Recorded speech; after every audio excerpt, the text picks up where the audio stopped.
That shit's hard. That was fire. They laughing at you. And you over here letting them laugh at you, and you laughing with them at you, bro. Real talk. This one gotta be the younger sister. This one right here. This one that was, because she was the one who was bent over earlier, right? She's the. This nigga got crazy, bro. Cause he said older sister, but he said, but I gotta have me. Nah, that's crazy. But you over here fucking with him too. Yeah, things are being torn out of everybody. Like, got me twisted. Many men would crack after 6 months in a dark cell. That's what I'm saying. Hear ye. Only 7 episodes for that season? I was ready to sit down and just chill, watch a bunch of Game of Thrones. Look, we only have season 8 left. So, instead of doing this Histories Lore, and then doing season 8, and then doing the next Histories Lore and tier list, we're gonna do it a little bit different. So first of all, shouts out to Connor P. He went through season 7 Histories Lore and season 8 Histories Lore. Pretty much, I guess there were spoilers in there for House of the Dragon, and he edited it, so I'm going to be watching those versions, but I'm going to be watching season 7 and season 8 Histories Lore. Then once we do that, I'll jump right into season 8, and then we'll do the final tier list of Game of Thrones. I can't believe we're almost done, bro. Like, well, I guess we're going to House of the Dragon after this, but that's crazy. And then I checked it, season 8 only has 6 episodes. This is crazy. No, this is crazy. Am I gonna be able to finish it today? Hell no. I ain't gonna be able to. No, I don't got that much time, but let's get right into it.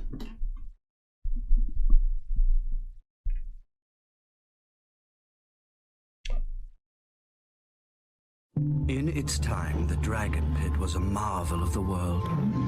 Full-grown Targaryen dragons nested beneath its massive dome. And even on the darkest nights, the walls seemed to glow with the fire of the great beasts inside. As had the site's previous occupant, the Sept of Remembrance, when Maegor the Cruel blasted it with dragon fire during morning prayers. The screams of the dying men echoed through King's Landing all day. And because that's what he was fighting the sparrows, right? Or no? Oh wait, no. Okay, no, never mind. When Maegor the Cruel blasted it with dragon fire during morning prayers, the screams of the dying men echoed through King's Landing all day, and a pall of ash and smoke hung over the city for a week. Damn. But as it dissipated, so too Volcano did the type rebellion of the Faith Militant. The okay, it was the sparrows. Faded from memory, and Maegor decided to replace a monument to the gods with a monument to his family. The Dragon Pit. Wow, okay. Labor proved elusive, however, for after the Red Keep was finished, Maegor had hosted a 3-day feast for all the builders, stonemasons, and carpenters who had worked to build it. At its conclusion, he slaughtered them, so that only he would know the castle's secrets. So many men fled the construction of the Dragon Pit that Maegor was forced to employ the prisoners of the city dungeons, supplemented by skilled and ignorant builders from across the narrow sea. Oh, okay. For more than a century, the Targaryens housed their dragons in the Dragon Pit. But dragons are not horses to be stabled or hounds to be kenneled.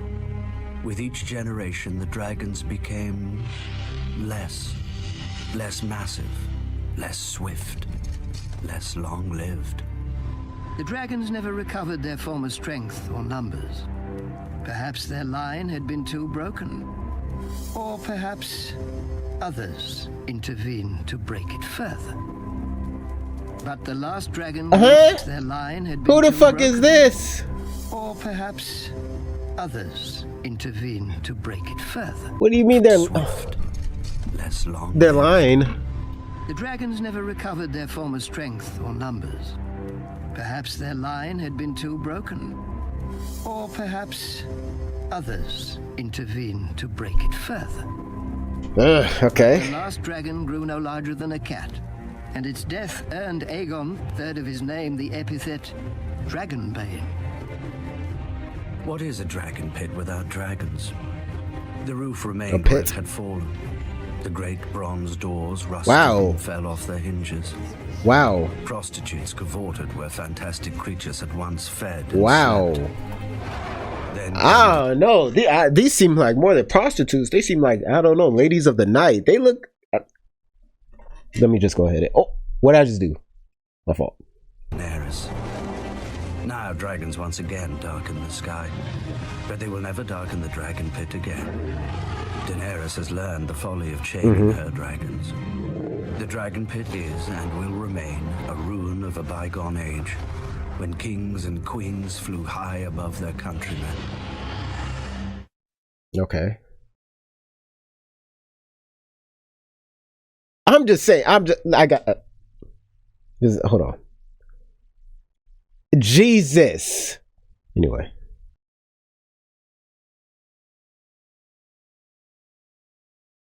The Citadel of Old Town is the greatest centre of learning in the world.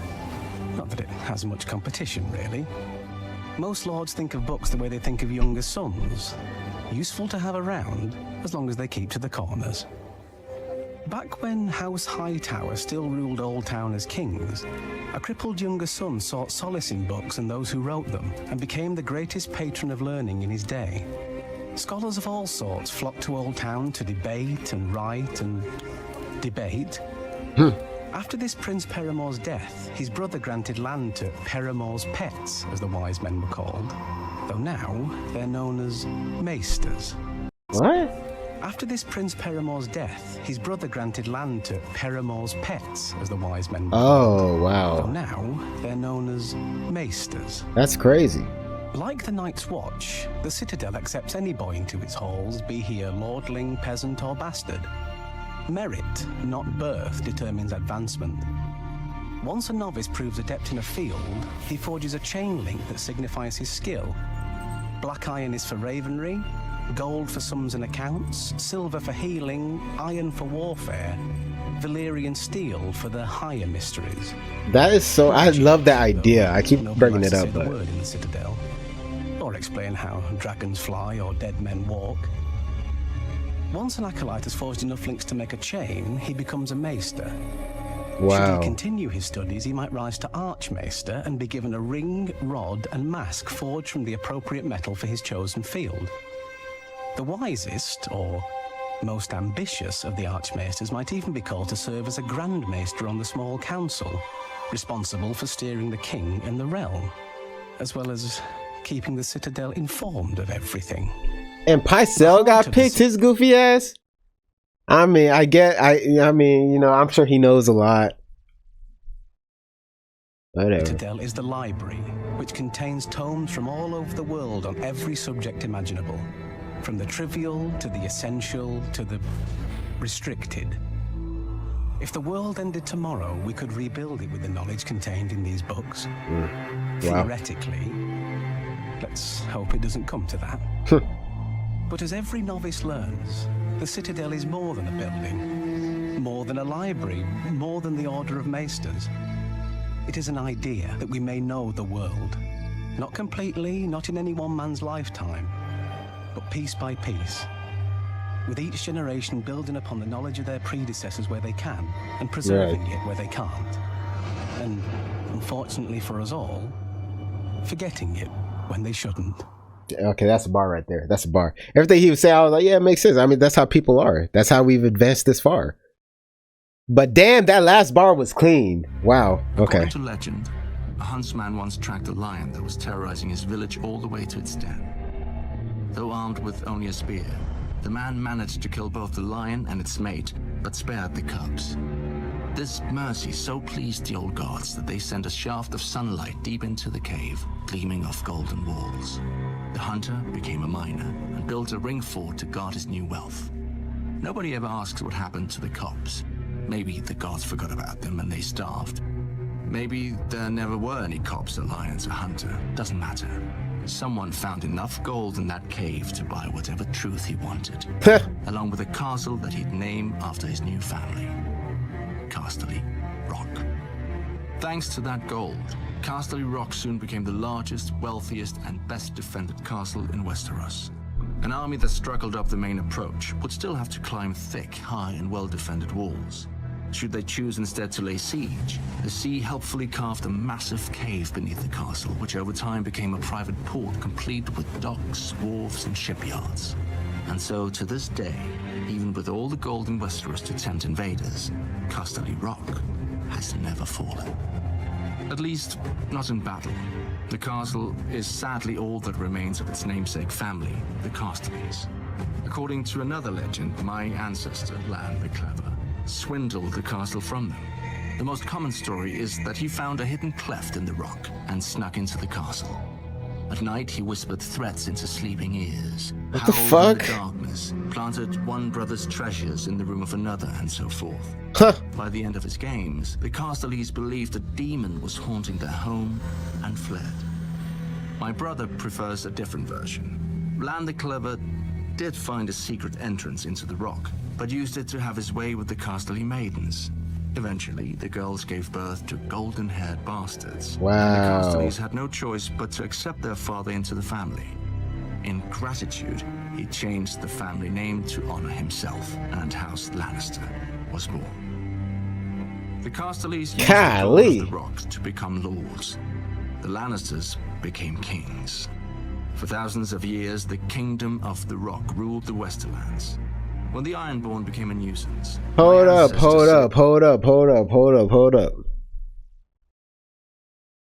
Which version of that story y'all believe? Because at this point, we know... What the fuck is going on here? Hold up. At this point, we know that stuff be wrong all the time. Y'all think they really fled because they thought they were demons? Or do you think, what he said, that... Because that's some conniving shit. That's crazy. Both are conniving, but the first version where he basically pretends to be a demon and shit, that's hilarious. That's kind of cool. I'm not gonna lie. That'd be insane. Sailed to the Iron Islands and returned with 100 Ironborn hostages, promising to hang one from the rock every time the Ironborn dared raid our shores. The Ironborn stayed away. Well, after 20 or so. Damn. When the Andals arrived after sweeping across the rest of Westeros, we invited their sons and daughters into the rock as squires and court ladies. I don't think we ever had to hang any of them. Finally, Aegon the Conqueror defeated us on the Field of Fire, and my ancestor knelt. Still, little changed but titles and taxes. For when Visenya Targaryen saw the rock, she gave thanks that my ancestor had met Aegon on the field. Even Dragonflame would have washed over the castle like the waves and left just as much a mark. But now the mines are dry. Wow. Wait, what? Hold on. For when Visenya Targaryen saw the rock, she gave thanks that my ancestor had met Aegon on the field. Even Dragonflame would have washed over the castle like the waves and left just as much a mark. But now the mines are dry. Wow. And Casterly Rock is just that. A rock. Our gold has passed into legend, just like the merciful huntsman and Lan the Clever. As will our family if we lose this war. Unlike the Casterlys, however, we won't even have a castle to remember our name. God damn. Oh, shit. I'm going to try to ignore the closed captions because they're kind of distracting because they just be wrong sometimes. But I'll leave them up in case you guys still want to claim Highgarden, but they didn't build it. They claim descent from the first king of the Reach, but only through the female line. The truth is that House Gardner built Highgarden when they ruled the Reach as kings, not lords. And as their name attests, they were the true heirs of Garth the Gardener, who founded their house and the kingdom, and brought law and order to the Reach. He built Highgarden as a fortress, not a pleasure palace. In those dark days, the Ironborn raided up and down the Mander at will, and the Dornish were even more trouble than they are now. Really? Without enduring shame, a Dornish army once sacked Highgarden and destroyed the Oakenseat, the living throne of the Gardener kings planted by Garth Greenhand himself. Damn. The Gardeners responded wisely, sending armies of their own to pacify and defend the countryside. My ancestors at Horn Hill joined them, as did the other great families of the Reach. Even House Hightower yielded without a fight, choosing marriage into House Gardner over a war that would weaken us against outsiders. But the outsiders still came. The Andals swept across Westeros, destroying many ancient families and kingdoms. When the invaders arrived at the Reach, led by Sir Alistair Tyrell, House Gardner chose accommodation over battle, hoping honors and marriages would save the forest. I forgot how crazy these like histories and lores are. Like, guys, slow down. But the outsiders still came. The Andals swept across Westeros, destroying many ancient families and kingdoms. When the invaders arrived at the Reach, led by Sir Alistair Tyrell, House Gardner chose accommodation over battle, hoping honors and marriages would sate the foreigners' ambitions. The Tyrells were welcomed into service as hereditary stewards of High Garden. Thousands of years later, they repaid the Gardners for their acceptance. When Aegon Targaryen declared that Westeros was now his, King Mern IX allied with King Loren Lannister of the Westerlands. Together, they fought to save Westeros from another foreign barbarian, whose family practices put decent men to shame. But the dragons won. And the Field of Fire claimed Mern and all his sons, grandsons, and brothers. Instead of using the castle for what it was built to do, Harlan Tyrell surrendered it to Aegon without a fight. In exchange, Harlan was given the castle his family had served for thousands of years, with all its attendant lands and lords, including my family. Perhaps the Tyrells were great once, but Harlan gave away their honor when he opened gates that weren't his to open, and to a foreign invader. Ever since, there hasn't been a Lord Tyrell who wasn't a mockery of the title. Women rule that house. Everybody knows it. And look what it's wrought. Their proper lord, heir, and queen, dead, leaving only a shrunken old woman who forgets her loyalties to the realm either in grief or dotage. But her thorns won't protect her more than any other rose when the hand comes to rip them out. Golly, I mean, just give me a second. Hold up.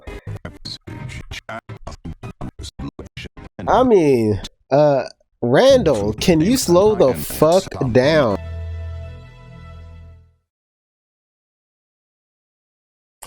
Holy shit. Okay.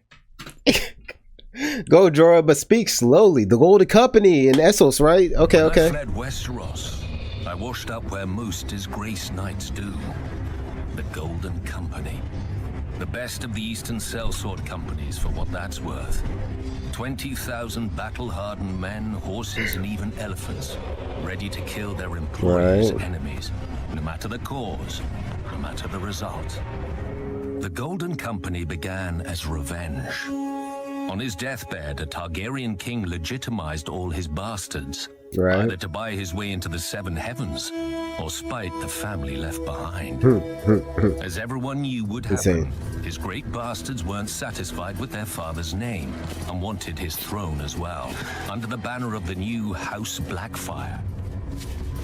Their true-born brothers disagreed.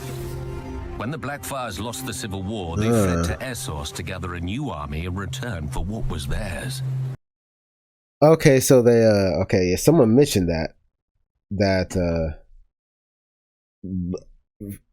bastard, your bastard name is based off of locations and not your blood. And the Targaryens that were legitimized were under House Blackfyre. So they were bastards, but then they were legitimized. And they... Okay, got it. Okay, cool.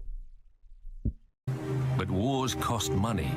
And Aegor Rivers, the leader of the Blackfyre forces who now called himself Bittersteel, decided he could sell his army's services to other lords while waiting to return to Westeros. The Golden Company was born. Wow. Okay, that's the origin. That's crazy. Beneath the gold, the bitter steel, to remind themselves that they weren't just hired killers, but knights of Westeros who'd one day retake their home. Wow. They never tried, because they were too successful as sellswords.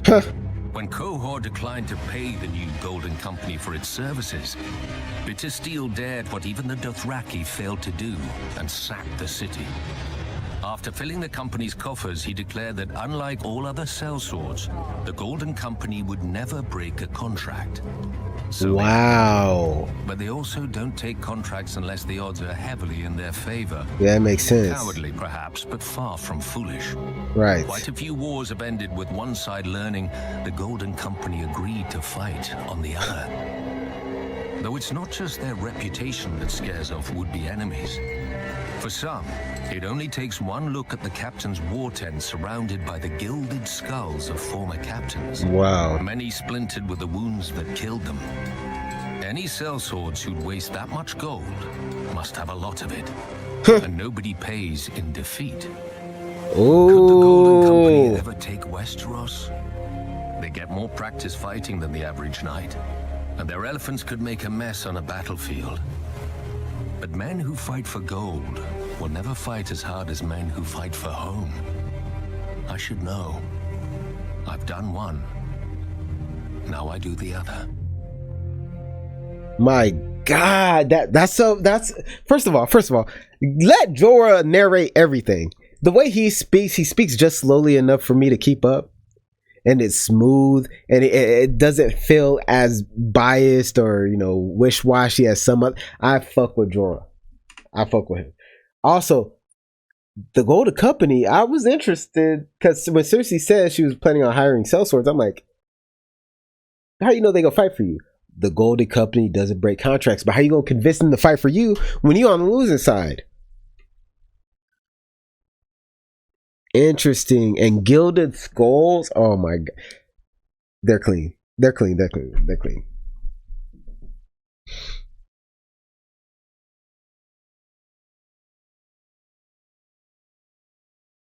The Maesters don't believe in prophecy, with good reason. The children of the forest supposedly could see the future, yet were surprised by the first men who nearly ended their race, and the long night which nearly ended us all. Some Maesters posit that the children's magical sight was invented long after they vanished from Westeros, by singers hoping to thrill peasant girls. Not that most Maesters have much experience in what does or doesn't do that. When Aegon the Conqueror came to the Iron Islands, the priest King Lodos claimed his divine father, the Ironborn's drowned god, had shown him krakens pulling Aegon's ships into the deep. No krakens ever arrived, and even if they had, they wouldn't have stopped Aegon and his dragons without wings of their own. Confused, Lodos filled his pockets with stones and walked into the sea to take counsel with his father. Thousands followed him, but apparently the drowned god didn't appreciate a crowd. Their corpses washed upon the Iron Islands for years. According to legend, House Targaryen survived the doom of Valyria thanks to Daenys the Dreamer, who foresaw the calamity and convinced her father to flee their homeland. It could be true. The Targaryens were always a bit more. But as Maester Yendel points out, in the east, the Targaryens were one of 1,000 minor noble families, and in Westeros they became kings. Politics, not prophecy, could have drawn them to our shores. Most Maesters dismiss all Targaryen claims of prophecy as mystic nonsense, a relic of their eastern ancestry. To be fair, across the narrow sea there isn't a market without a warlock from Karth telling fortunes or a shadowbinder from Ashai reading fates in blood. Or so I hear. From the Maesters. But when I was a boy, I overheard the cook whispering to a maid about a woods witch camping outside Horn Hill who was called Maggie the Frog. Now I realise it was probably a corruption of the eastern word for wizards, Maggie. One day my father rode out hunting, though no game was in season, and whatever power she had likely didn't save her. Even the wisest Maesters, however, have no answer for the Red Priests who prophesy. Well, hold on. But maybe she's like, so with the one chick who saw the future with Cersei, she only saw it because, I don't know, I guess she drank some blood. I don't know. Maybe she just wanted to do that. Maybe that was the price. But I assumed that was the only way she could trigger her visions, by consuming something of the person she's envisioning. So she can't just, if she's like, if Maggie is like old girl that Cersei saw, maybe she just can't be seeing into the future and try to see whatever she wanted. You know what I mean? Even Bran can't do that. Can't see into the future, that is. But do they know about the Lord of Light? The Lord of Light be saying stuff. It don't be, you gotta kind of guess what the context is, but he be showing stuff. Whatever. Not the wisest maesters, however, have no answer for the Red Priests who prophesy about the return of the long night. My fault. Hey, see, that's what I'm saying, though. That's what I'm saying. Hey, Lord of Light, you know what I'm saying? Hey, you know what I'm saying? Prophesy about the return of the long night. For thousands of years, they've kept watch for the return of the prince who was promised, who will be born amid salt and smoke to drive off the darkness once again. Prince of what realm, promised by whom and to whom? The prophecy doesn't say, but at the very least it confirms that not even Essos escaped the long night. I imagine the cataclysm must have confused the East. Unlike Westeros, they wouldn't have known of the Night King, or the White Walkers, or the war waged by the First Men and the Children of the Forest. They would have just seen a terrible winter descend and linger far too long until spring magically returned to the world. That's what I'm thinking. Yet somehow, maybe from passing merchants, maybe in their fires, the Red Priests saw the truth. Now the truth is here again. So they're in danger too in Essos? How would the White Walkers get over there? I guess if they take a boat. I guess if they could. I guess if they built a boat, they could sell it over there and start raising things. I don't know. I mean, we haven't seen any reason as to why they wouldn't be able to. Refuse. They debate and question and doubt, not to choose the wisest course, but because they're too used to doing nothing else. Most prophecies might be lies, but not all of them. The long night is coming. If we don't believe that, well, we won't need any prophecy to tell us our future. Wow. Awesome transition right there. Oh, Baelish went out crazy. Go ahead. What the king dreams, the hand of the king builds. Or, so say the kings, the hands, and the lords who wish to be hands. The lowborn put it differently. The king eats, and the hand takes the shit. The fact is, most kings hate ruling. We shouldn't blame them. Their only qualification is blood. So, naturally, they're wary of a seat made of blades. Far better to find other men to rule in their stead. But how should a king select his hand? Family? One king chose his brother, Prince Maegor, a warrior who was proud and arrogant. Maegor agreed to marry the High Septon's niece to unite the faith and the crown, but then secretly wed a second wife in Valerian ceremony, artfully combining bigamy and heresy. And when word of it got out, what the fuck is bigamy? The act of going through a marriage ceremony while already married to another person. Bigamy. Well, all right then. Let me go ahead.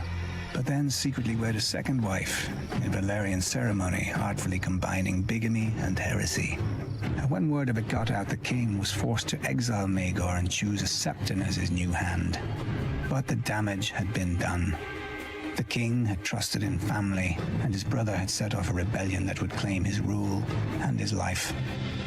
This is crazy. It's no surprise that the wisest king in the history of Westeros made the wisest choice for his hand. The son of a lowly blacksmith, Septon Barth had few options for advancement in the world, and even fewer after his family gave him to the faith as a child. But as royal record keeper, Barth impressed the king so much that the king, defying all his highborn advisors, made Septon Barth his hand. 40 years of prosperity ensued.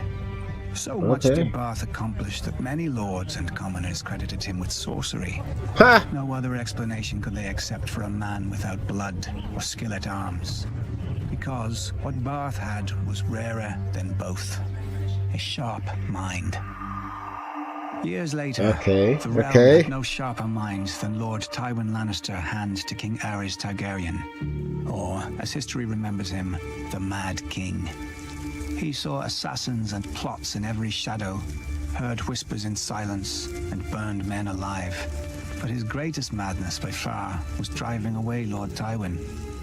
The Mad King then cycled through every mistake of his ancestors. Soldiers, toadying lords, and at the end even an alchemist, perhaps to save the crown's growing expenses on wildfire. Unfortunately, it didn't save his crown or his dynasty. The new King Robert chose his foster father, Lord Jon Arryn, as his hand. The wisest decision Robert ever made. Not that it had many rivals. Too bad it proved so fatal. That's his wife? I'm sick. You can't be sadly approved so fatal. You did that, you hoe. Oh, that's crazy. This is crazy. And then look at him being all creepy. Man of honor from an ancient and proud family. But honor is no shield against the corruption of the capital, as Lord Arryn's successor, Ned Stark, learned as well. Perhaps the Can I be honest with y'all? They mentioned that, and I really only believed it because Bran said it, and you know he sees everything. But when they mentioned Baelish holding a knife to Ned's throat, I could not for the life of me remember that. I couldn't. I was like, what? When did he do this? It feels familiar. I believe it happened. I just don't remember that shit at all. That's crazy. Flawed idea. Westeros needs a ruler who can rule, who builds what he dreams himself. A king who can't govern his kingdom is no king, and a hand who shits what another man eats is an ass. Wow. Shits what another man eats is an ass. That is funny. That's hell. The Reigns of Castamere. We still talking about this? Oh, I guess this season was when House Tyrell got fucked. So, makes sense. When disciplining unruly vassals, most lords sent armies. My father Tywin only had to send a singer. There's no faster way to dull a vassal's ambition or any festive occasion than hearing the Reigns of Castamere. The House Reign of Castamere was an old and proud house that was slowly sinking back into the muck. Their mines had run dry. Without gold, they turned to a more common source of wealth: daughters. Wow. Lady Ellen Rain was betrothed to my great uncle, but when he fell in battle, Lady Ellen sought comfort in his twin brother's bed, beating out the other woman he'd promised to marry. Then the husband, who had shared his twin's wife, shared his twin's death on a different battlefield. Wow. Lady Ellen flung herself at the new and married heir to the Rock. Wow. But my grandfather Titus was more kitten than lion. He ran away and told his wife of Lady Ellen's designs, and Lady Ellen soon found herself married off to Waldron Tarbeck, lord of another failing house. Wow. The Rains and Tarbecks should have sunk into obscurity together, and they would have if not for my grandfather becoming Lord of Casterly Rock. At first, the Westerlands laughed with the Laughing Lion, as the jovial Titus was called. But when men realized this lion had neither teeth nor claws, they started to laugh at him. None laughed harder than the Rains and Tarbecks. Though Lady Ellen was no longer welcome at Casterly Rock, Titus did yeah, she's flinging that pussy everywhere. But what's crazy is, y'all mentioned that the man who raised Tywin and what's his name, Uncle Kevin, wasn't shit. That's crazy. Just because he wanted to have a good time. He just wanted to be the life of the party, right? He was like, we ain't gotta kill nobody. We ain't gotta kill none of that. We just, we just having a good time, for real. That's tough. That's tough. But that's real. It's funny because I feel like the stronger the person, it either means their parents were really good or were really bad. It's a lot of times I feel like, I don't know, but that's crazy. Well, they dead now. Everybody dead this month. That's crazy. Roger and Reynard Rain. not even when they asked for extravagant loans. Thanks to our family's gold, Lady Ellen restored Tarbeck Hall to a splendor she hadn't known since being cast out of our home. When my grandfather broached to the subject of repayment, Roger and Reynard only laughed. And soon enough, my grandfather was laughing along with them. Then my father Tywin returned from the War of the Ninepenny Kings, where he'd seen how the rest of the realm sniggered at House Lannister. Which come? Determined to restore our proper place, my father demanded the immediate repayment of all debts to the Rock, or a hostage from those who couldn't pay. Wow. Reynard Rain merely laughed when he received the raven. Lord Walder and Tarbeck that's chose to ride to Casterly. I'm not gonna lie, that's aura though. Real quick. Tywin said either pay us back or give us somebody. That's crazy. That's hard. I'm not gonna lie. Received the raven. Lord Walder and Tarbeck chose to ride to Casterly Rock, sure that he could cow Lord Titus into rescinding my father's commands. He could have, except it wasn't Titus who met him at the gates, but my father, who had Lord Walderman thrown into a dungeon. Lady Ellen protested. The Rains threatened war, and finally my grandfather broke and released Lord Tarbeck with an apology no less. As if bathing himself in shame, Titus further forgave all the Tarbeck debts to our house. To celebrate the end of hostilities, Lord Roger feasted Titus at Castamere, and the two lords proclaimed their friendship for eternity. My father allowed eternity to last a year. They summoned the Rains and Tarbecks to Casterly Rock to answer for their crimes. They rose in revolt, exactly as he expected. Their defiance gave him a pretext to call his banners and ride for Tarbeck Hall and Castamere with an army behind him. He didn't even bother to inform my grandfather.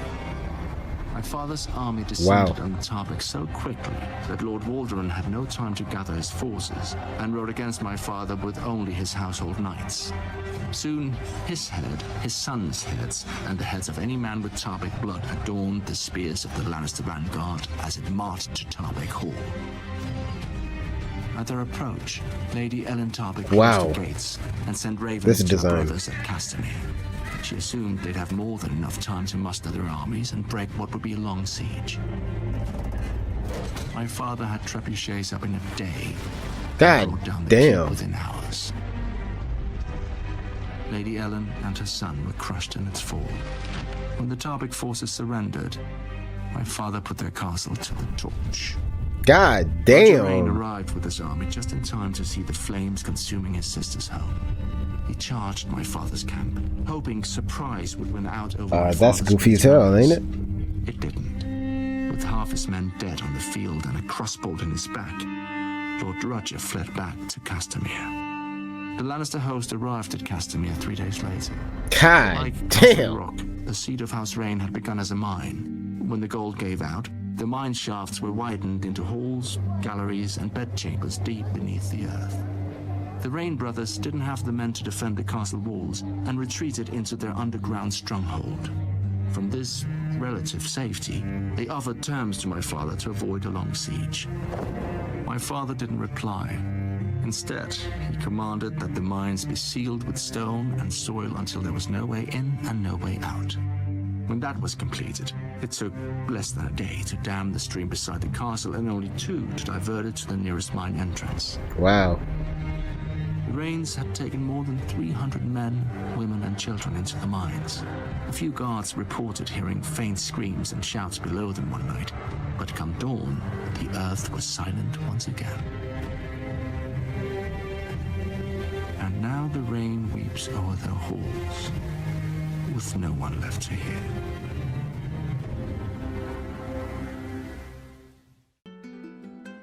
That's hard. I'm not gonna lie. That shit's hard.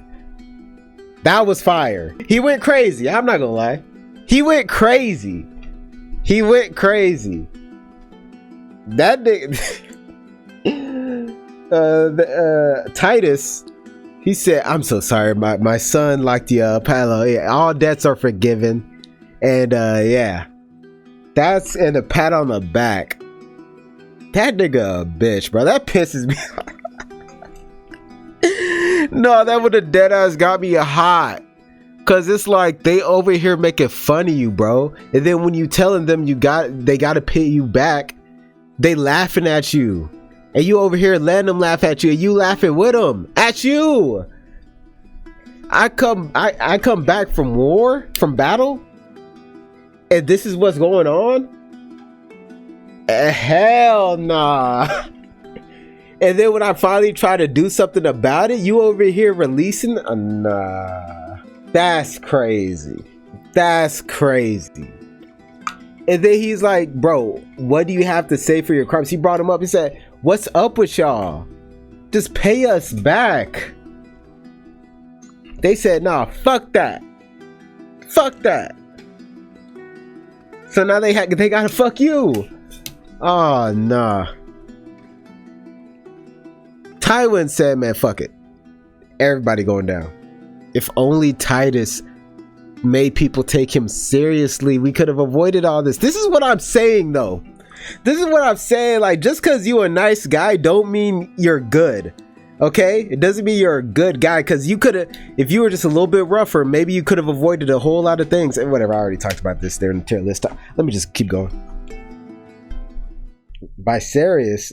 Oh my god.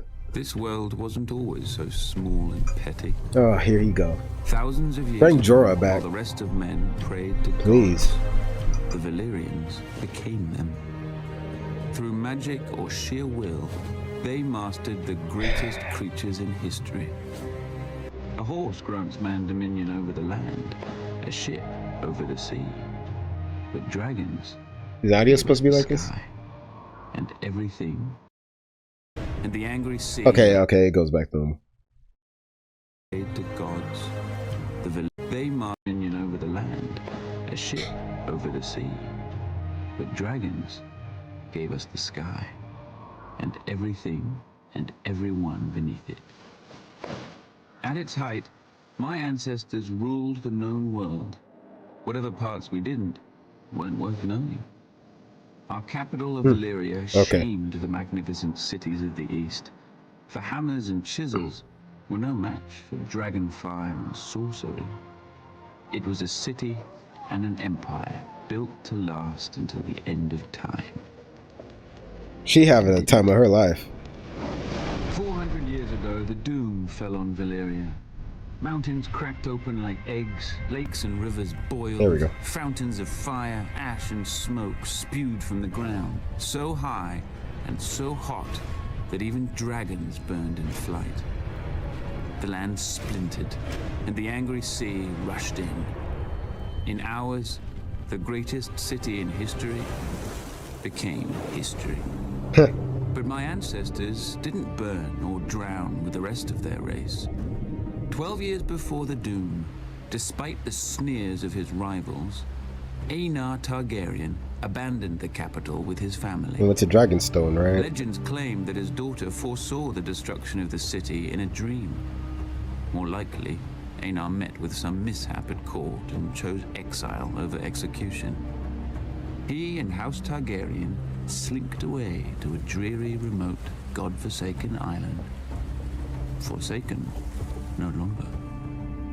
With arts now lost to the world, we transformed a tiny outpost into Dragonstone, a fortress fit for the last dragon lords. Then Aenar's descendants settled into it like a tomb for their lost homeland. Until Aegon. When he looked east, he saw the past, old, tired, dead. But when he looked west, he saw the future. Gold in the ground, gold in the fields, and no dragons in the sky but his.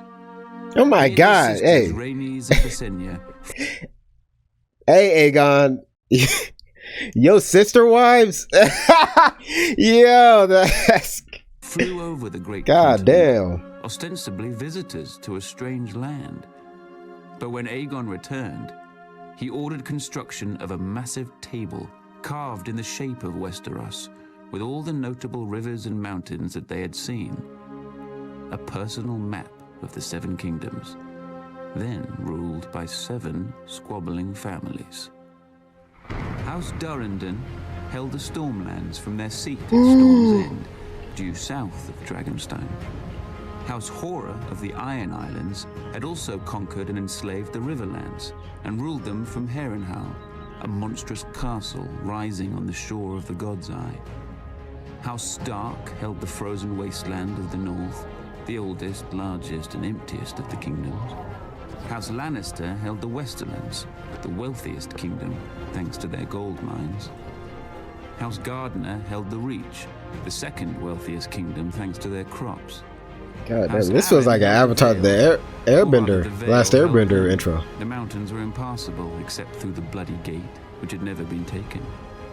House Martell held the deserts of Dawn, probably because no one else wanted them. Together, the Seven Kingdoms made Westeros, a realm that wasn't yet a realm, ruled by great families who didn't know what greatness was. Aegon would teach them. Oh my god. Viserys know how to talk sometimes, I guess. Though House Darrington titled themselves Storm Kings, they were little more than gusts. Their kingdom in the Stormlands had been doddering to its end for the past few centuries, helped along by other houses, most of all by House Horror, who were nearly finished with a monstrous castle at Harrenhal. Too large and too costly a seat to rule only the Riverlands. King Argilac knew where the Ironborn would soon turn. You'd think a king who wanted to keep his crown would be wary of a man with fire-breathing monsters. But King Argilac Durrandon wasn't called the Arrogant for nothing. Determined to arrest his family's decline, he sent an envoy to Dragonstone to enlist Aegon Targaryen and his dragons against his enemies. In exchange, Argilac offered lands he didn't have and a wife Aegon didn't need. For as the Valerians did, Aegon had wed his elder sister, Visenya. Right. Then, as the Valerians didn't, he took the younger Rhaenys as well. That's what I was gonna say. I was gonna say sister wives, right? He got them both. He wild, man. Wives. Is that bigamy? That's bigamy, right? That's crazy. Perhaps that's why he was so keen to get off Dragonstone. Aegon countered Argilac with courtesy. He sent his own envoy requesting that Princess Durrandon... He said he got too much going on. He sent his own envoy requesting that Princess Durrandon's hand be given instead to Aegon's closest friend and rumored half-brother, Orys Baratheon. Argilac answered with a box and a note. These are the only hands your bastard shall have of me. Inside the box were the hands of Aegon's envoy. How long had Aegon been waiting for such a pretext? As his army prepared to sail... Bro, real talk is that this one gotta be the younger sister. This one right here. This one that was, because she was the one who was bent over earlier, right? She's the... This nigga Aegon crazy, bro. Cause he said older sister. But he said, but I gotta have me. No, that's crazy. Aegon's insane. He's insane. He's insane. He's yo, he said, fuck, nah, I'm not even gonna get into it. I could. Nah, I'm not even gonna get into it. Ravens. That's crazy. Great Lord of the Seven Kingdoms. All bore the same message. From this day forth, there would be but one king in Westeros. Yeah, he said, fuck it. Those yeah, you got it. To Aegon, let's go. Targaryen would keep their lands and titles. Those who took up arms against him would be thrown down, humbled, and destroyed. Poor old Argilac. He couldn't even match Aegon in arrogance. Aegon landed at the mouth of the Blackwater River and raised a primitive Aegon fort in the disputed land between Harren's and Argilac's kingdom, so that neither could decide whose problem he was.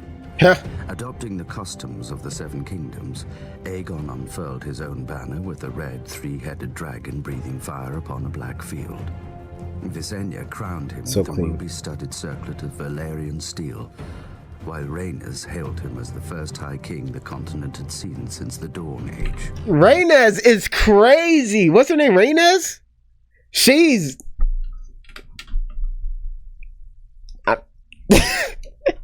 As his lords and the gathered locals cheered him, Aegon named his loyal friend to a small council led by Orys Baratheon, whom he called my strong right hand. The title stuck, and a bastard became the first hand of the king. Yeah, that's crazy. But for now, Aegon's kingdom contained only a rocky island and a handful of fields. The other kings had larger armies, ships, castles, and thousands of years of rule. But Aegon had dragons. He had chosen for the words of his house, fire and blood. Before he was done, the rivers, fields, and skies would turn red. Viserys and Euron, House Hoare.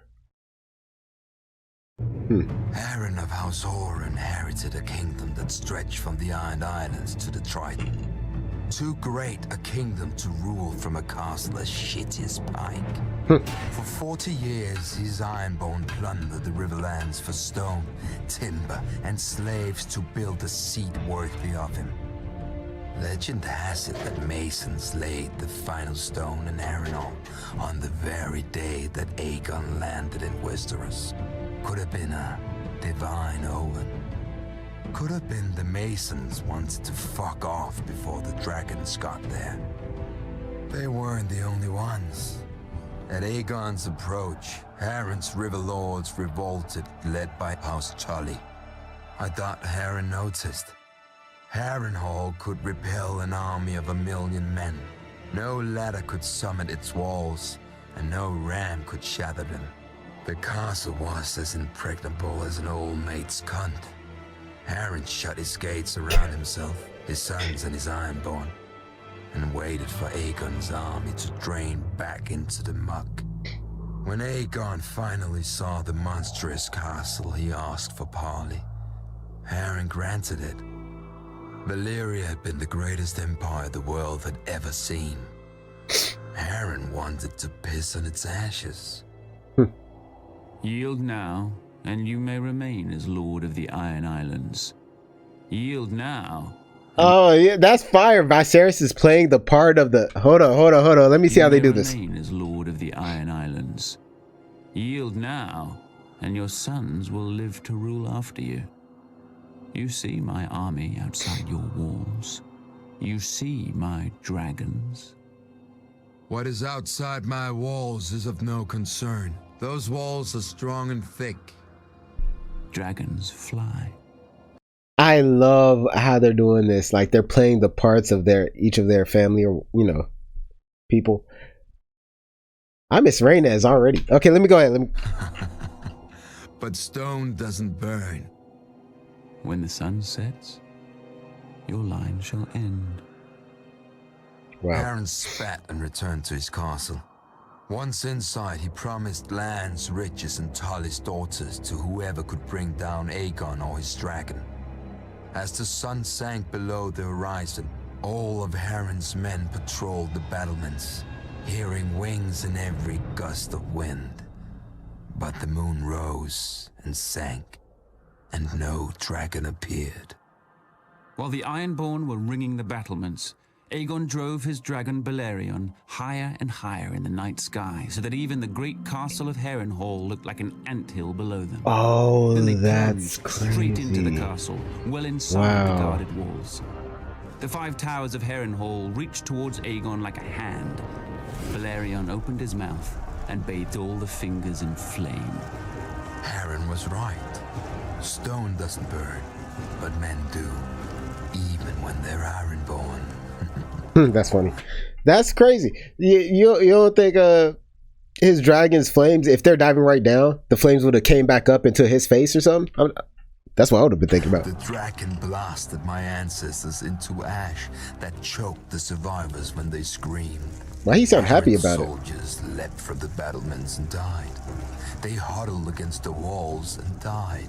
They fled across the yard and died.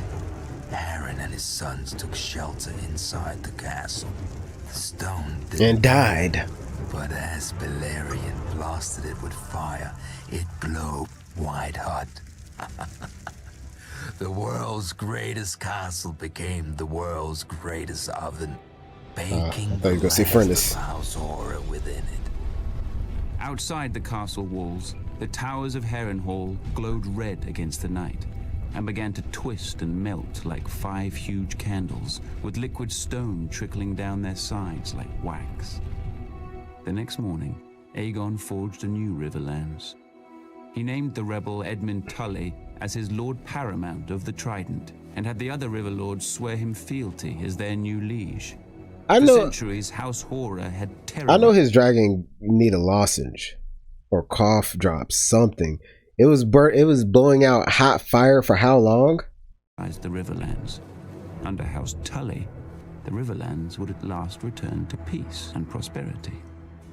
After the castle cooled enough to allow men inside, Aegon ventured into the ruin he'd made of Harrenhal. He saw the ashen bodies, the scorched stone, and the mangled and melted swords of his former enemies. To his men's confusion, he ordered these useless swords collected and sent to his Aegon fort.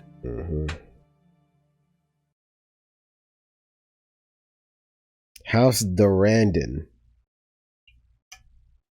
Okay. While Aegon marched on Harrenhal after his coronation, Orys Baratheon had taken most of his forces and his queen Rhaenys with her dragon south to deal with the excuse for the invasion.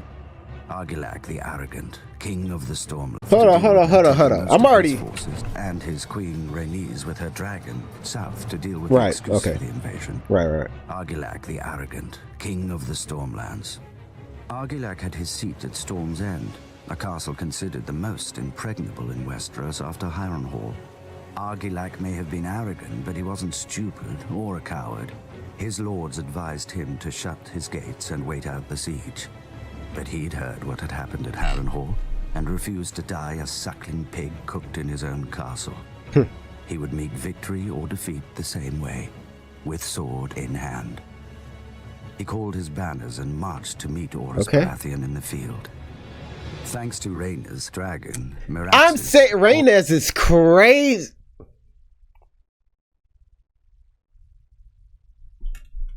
Baratheon in the field. Rhaenys said, I know it's big in me, but I got to. This is crazy. His dragon, Meraxes, Orys knew Argilac was coming, how many men he had, and how fast he marched. So Orys simply seized the high ground and dug in on the hills to wait for Argilac. As the two armies approached, the wind rose to meet them and the rain poured from the sky, a gale which would give the battle its name, the Last Storm. Wow, that's fire. Love that. Him to wait for the weather to die down. Double meaning type shit. The Storm King saw that the rain was blowing into the faces of the Baratheon men on their hills. And Argilac outnumbered the Baratheon host 2-1, with 4 times as many knights and heavy horse. Argilac attacked. 3 times Argilac led his knights against the Baratheon line, but the hills were steep and the rain had beat the earth to mud. The war horses foundered and slipped, and the chargers collapsed. The battle seemed lost, until Argilac ordered his spearmen up the hill. Blinded by the rain, the Baratheons didn't see them until it was too late. One hill fell, then another, and another, until only one remained in the Baratheon center. If Argilac could break through there, he could split the invading army and flank both halves. Argilac and his men charged, and the Baratheon line broke, revealing Queen Rhaenys and Meraxes. Argilac's vanguard burst into flame and his men panicked. The victory charge fell into chaos, and Argilac himself was thrown from his horse. But he didn't yield. Wow. When Orys Baratheon arrived, he found the old king holding off half a dozen men, another half dozen dead at his feet. Orys dismounted to meet the king on equal footing and offered Argilac one final chance to yield. Argilac cursed him instead. It sounded like him. Raged around them. The grizzled old warrior and the bearded upstart fought for life and kingdom. In the end, Argilac got his wish. He died, sword in hand. As word of Argilac's death spread, his lords and knights threw down their swords and fled. Orys and his vanguard rode to Storm's End to claim Argilac's castle for Aegon, only to find the gates barred and the walls manned. Argilac's daughter had assumed his crown. Wow. And the new Storm Queen was as fond of yielding as her father. Wow. She declared that Orys would win only bones, blood, and ashes here. But her men were weaker than her. And that night, Oris found Argilac's daughter delivered, gagged, chained, and naked to his camp. What? Argilac had refused to give Oris her hand. Now Oris could have any part of her he wished. What? Oris unchained the girl, wrapped his cloak around her, and poured her a glass of wine. Nigga, a gentleman. He would take the arms, banner, and words of House Durrandon to honor her father's courage in the last storm. Oh, that's... Conveniently, Oris had none of his own to discard first. The crowned stag became the sigil of House Baratheon, and Storm's End their seat. Argilac's daughter would even remain in her home, though as a lady instead of a princess. The Stormlands were now Aegon's, and as tribute, Aegon demanded the swords of the men Oris had defeated. For what purpose? Oh my God. Oris didn't know. Here you go with this. Wait, so did he... So she's a lady. Stormlands were now... So... as a lady instead of a princess. Argilac's daughter so they married? would remain in her home. It seemed like it, right? Lady instead of a princess. The Stormlands were now Aegon's, and as tribute, Aegon demanded the swords of the men Oris had defeated. For what? That's purpose? crazy. That's fire, bro. Oris really kind of cool, man. He said, "Y'all really betrayed this young, beautiful lady." Come here, I got you, bro. Let's have a drink. Let's talk it out. I know you arrogant, just like your daddy, but I like him a little wild. Yo, Oris is crazy. Yeah, no, these guys are crazy. These guys. Oh my gosh! All right, didn't know.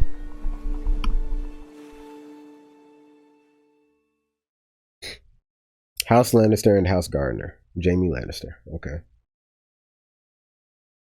Aegon now ruled 2 of the 7 kingdoms, but he would no longer be able to take the rest piecemeal.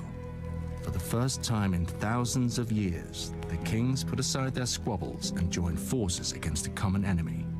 My ancestor, King Loren of House Lannister, was head of the wealthiest family in the 7 kingdoms. Of course, that's your When ancestor. King Loren joined his forces to Mern of House Gardner, King of the Reach, they had the mightiest army in history, a so-called Iron Fist, to break the would-be conqueror.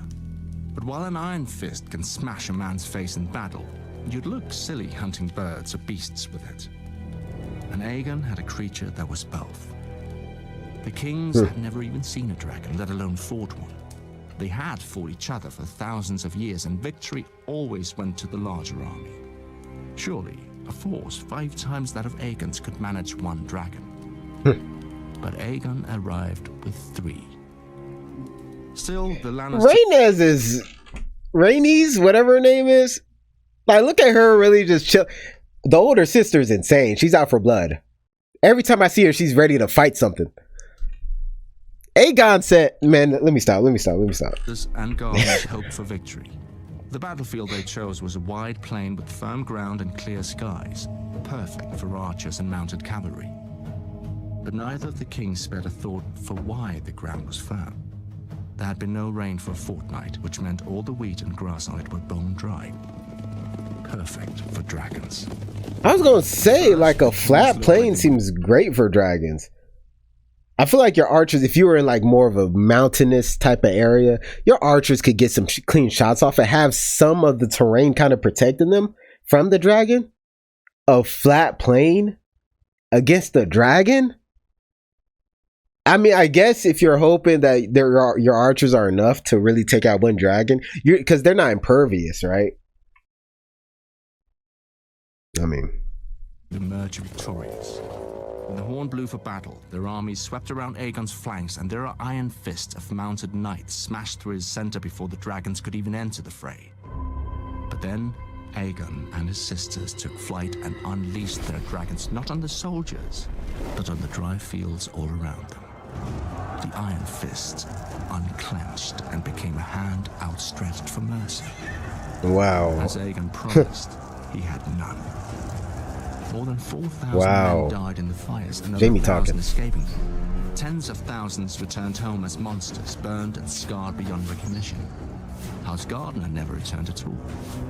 The Field of Fire, as the singers call it, claimed the last of the Gardner line, and House Tyrell rose in their stead as Lords of the Reach and Wardens of the South. As for my illustrious ancestor, when King Lawrence saw the battle was lost, he rode through a wall of flame and smoke to safety, or at least to a heroic capture a day later, where he laid his sword before Aegon and knelt. Aegon, true to his word, spared him and confirmed House Lannister as Lords of Casterly Rock and Wardens of the West. Why wouldn't he? A Lannister always pays his debts, and now we owed our lives to the crown. That was worth centuries of subservience at least. Besides, Aegon had a fetish for collecting swords, not heads. He added Lawrence to the pile his men had retrieved from the Field of Fire and sent them back to the Aegon Fort. How big was he planning on making this fucking chair? You know what I'm saying?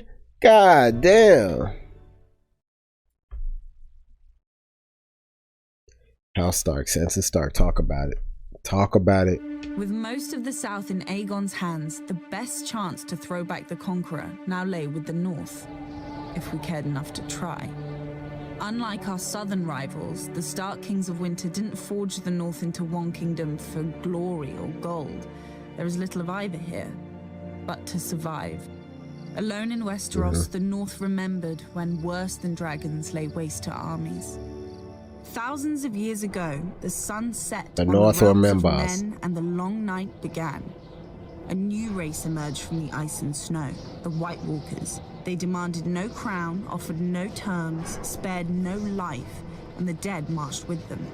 With humanity facing extinction, a Stark sought out the children of the forest, the most ancient beings in Westeros, and convinced them to ally with the men they'd once fought. Together, the two races pushed the Walkers back into the land of always winter and sealed it off from the Seven Kingdoms with the Wall.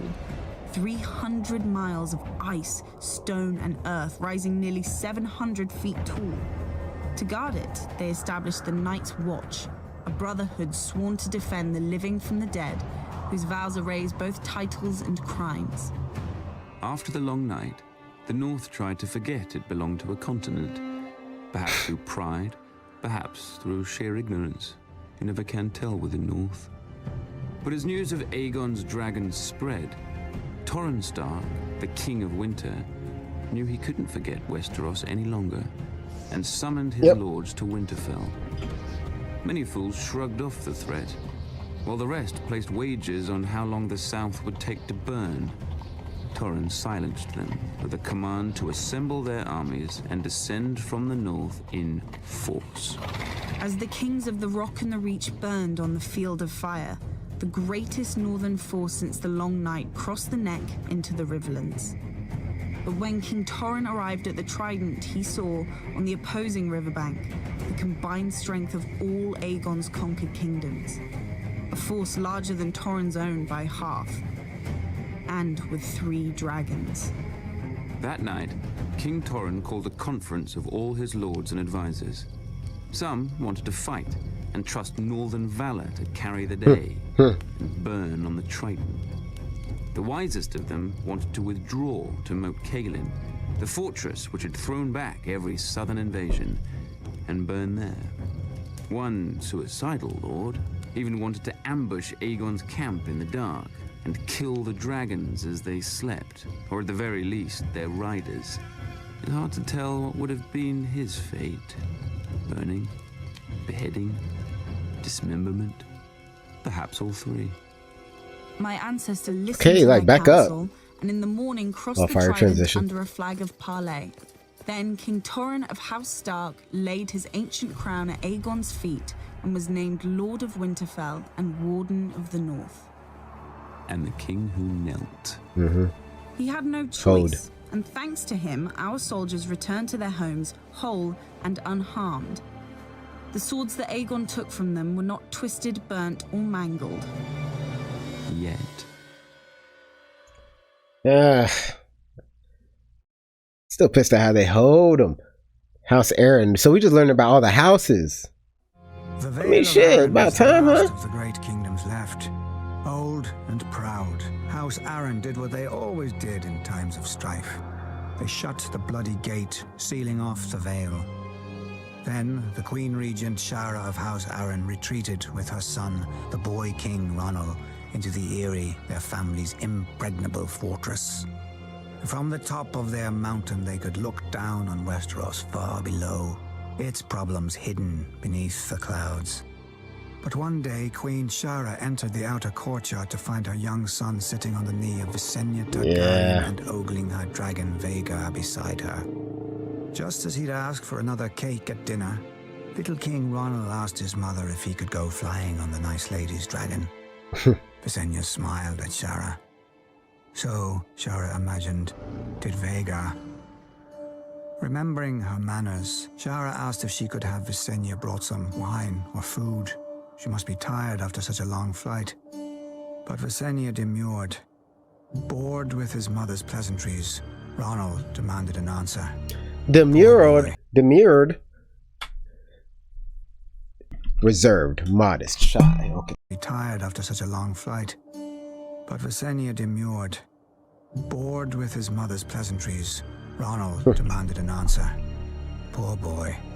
He didn't even understand the question. Shara hesitated for a moment, then asked Visenya, as a mother, if it was safe for the boy. Visenya assured her it was. What choice did Shara have? Whilst her son circled the castle, she collected his little ringlet, her own regent's coronet, and the ancient falcon crown of mountain and vale which the Arryns had worn for thousands of years. Ronald had taken to the sky as a king, but he landed as a lordling. Goofy. Perhaps he considered his ancient rights a fair trade for a few minutes of flight, as a little boy would. More likely, he didn't even notice the three crowns at Visenya's feet, or recognize the swords of his garrison beside them. Oh my gosh. Visenya did her thing, but where's Rhaenys? Aegon first of his name. The heads of Westeros had bowed to Aegon, but its heart still beat free. Old Town, the center of the faith of the Seven. There dwelt the High Septon, the father of the faithful, who commanded the obedience of all Westeros, save the savages of the north and their old gods. When Aegon had landed in Westeros, the High Septon had locked himself in the Starry Sept and fasted for 7 days and 7 nights, one for each of his gods. All he received for his trouble was the divine wisdom that if Old Town took up arms against the dragon, the city would burn, faithful and faithless alike. After the submission of House Stark, Aegon marched towards Old Town, steeling himself for another battle. But he found the gates open, with the High Septon welcoming him. The pious fool even had the arrogance to grant what Aegon had already won, and anointed the last Valyrian as Aegon of House Targaryen, first of his name, King of the Andals and the First Men, Lord of the Seven Kingdoms, and Protector of the realm. That is crazy. Could you imagine? Meant anything to a man before whom time itself now bowed. Oh, get him out my ear, bro. Other than that, could you imagine? That's a crazy cultural shift. All these kingdoms are separate. There's 7 kingdoms, and then all of a sudden someone comes and now they're the king of all 7.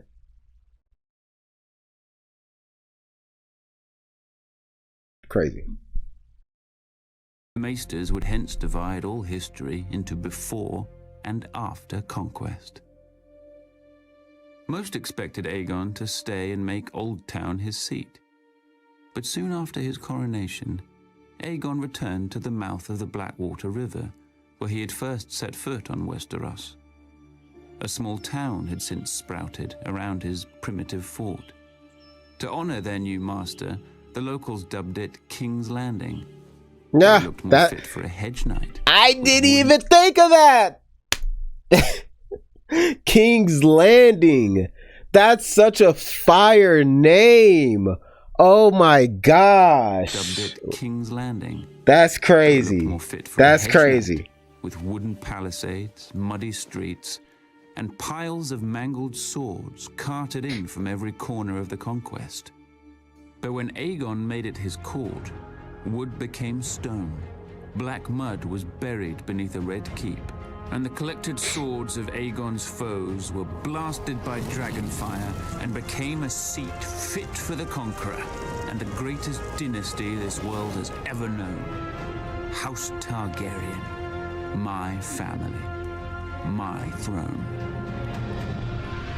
Or so it should have been. This is a fire story. You get what I'm saying? Like the lore, it's so good. But while the ideas himself, shut up. My fault. Who's saying this? Varys? My fault. I'm just saying this is a good story. Like the lore, it's crazy because it doesn't even feel like I'm listening to a story. It feels like I'm looking into another universe with how, like, because I'm about to watch House of the Dragon, right? Which was, I don't even know how far before what my time is. I don't know how long before Game of Thrones it is. 200 years. Got it. Is that not crazy? George is writing down, this house happened, this house happened, this house aligned with this house, these people married these people, this, oh my gosh, this kingdom with this kingdom, the starter. How do you even make a world like this? Real talk. Now I'm actually fucking mind blown. Because then George also, hold up, George, I knew it was him. That's funny. What's funny is, before watching Game of Thrones, I've heard of George R.R. Martin, but I didn't know what he did. And then the one piece of work that I heard he created was creating Elden Ring's world, which was a game I played. So it's like, I was like, okay, so that's crazy. He be creating whole worlds. And like, who did what? And what's funny is, I'm sure everything's pretty much explained in the books. Maybe, I don't know actually. But it's funny because Elden Ring's lore is purposefully like, they don't tell you shit pretty much.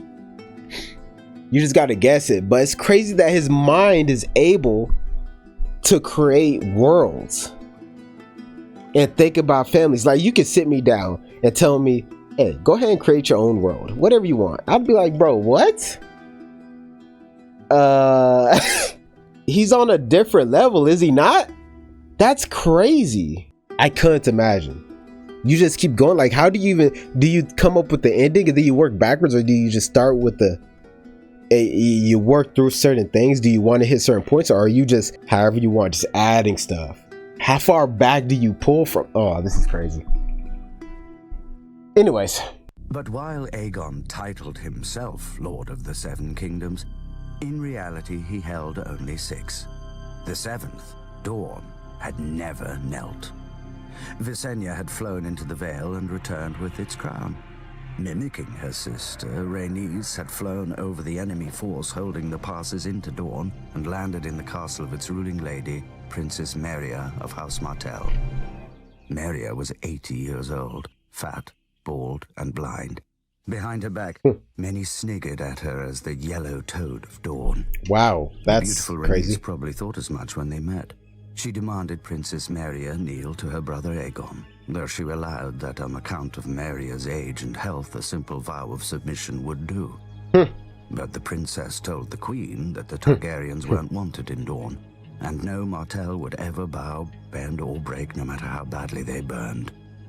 Rhaenys could have mounted her dragon right then and roasted Meria in the castle as her brother had done at Harrenhal, but whatever she saw in Meria's eyes scared her right back to King's Landing, with her dragon's tail between its legs.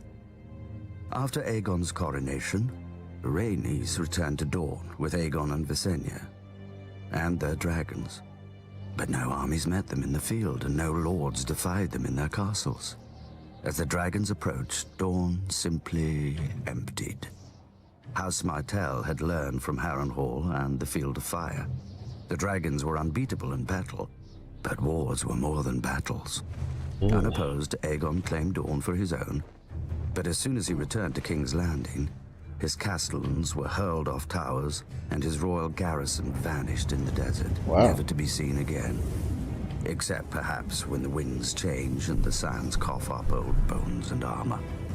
Renice returned on Meraxes, intent on revenging herself against Maria Martel, but Dawn was no longer empty.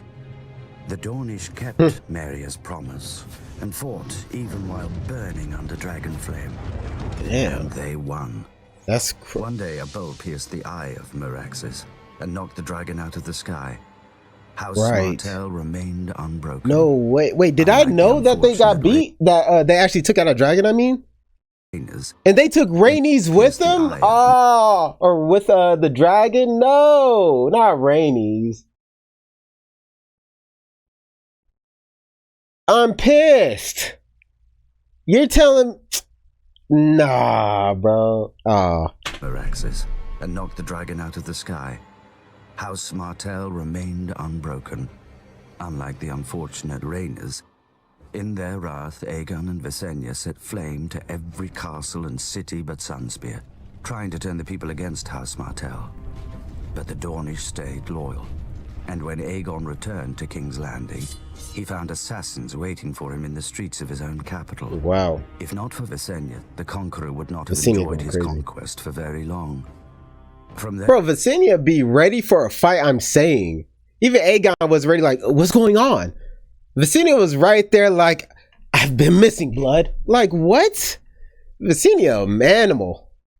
Then on, the king and his family would be guarded by the 7 greatest knights in the realm, the King's Guard. When Mary died in her sleep... So, are the King's Guard always 7?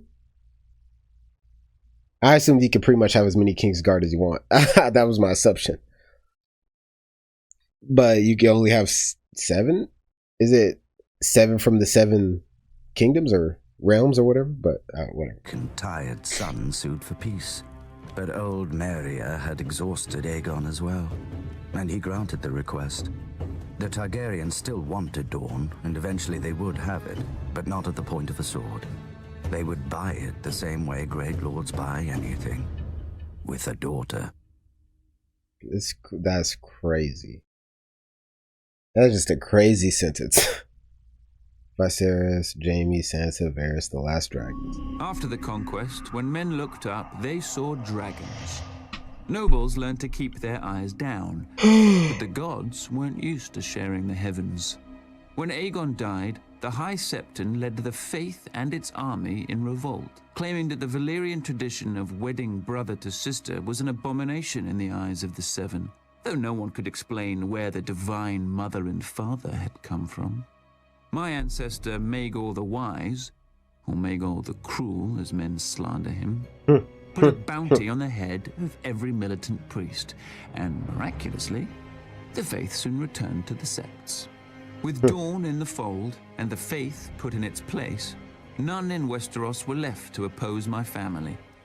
So we started. One of my foolish ancestors didn't see what separated his bastards from I guess Connor cuts up the out there. My foolish ancestors didn't see what separated his bastards from our family proper and legitimized them all on his deathbed. Adopting the name Blackfire, the bastards proved their nature and tried to seize their father's kingdom. Until finally Sir Barristan the Bold, Knight of the King's Guard, slew Meleys the Monstrous in the War of the Ninepenny Kings, ending the last of the Blackfire line. Ultimately, without our dragons and with our blood diluted by commoners, we failed to see the greatest threat growing under our noses. As the saying goes, every time a Targaryen is born, the gods flip a coin. They must have dropped the one for King Aerys. So at first he seemed to have dodged the family madness. But as he grew older, he began to see conspirators everywhere, and where there were none, he worked to create them. As one of his King's Guard, I saw firsthand that a king who couldn't rule his own mind couldn't rule 7 kingdoms. We endured his reign because we hoped his son Rhaegar would right the realm when he ascended to the throne. But then, Rhaegar proved as mad as his father and snatched Lyanna Stark, daughter of the Warden of the North and betrothed to Robert Baratheon, Lord of the Stormlands. When Lyanna's father and eldest brother demanded justice, the Mad King obliged, laughing as he dispensed it. Unsatisfied with only 2 murders, the Mad King then ordered Jon Arryn, Lord of the Vale, to execute his 2 wards, Robert Baratheon and Eddard Stark.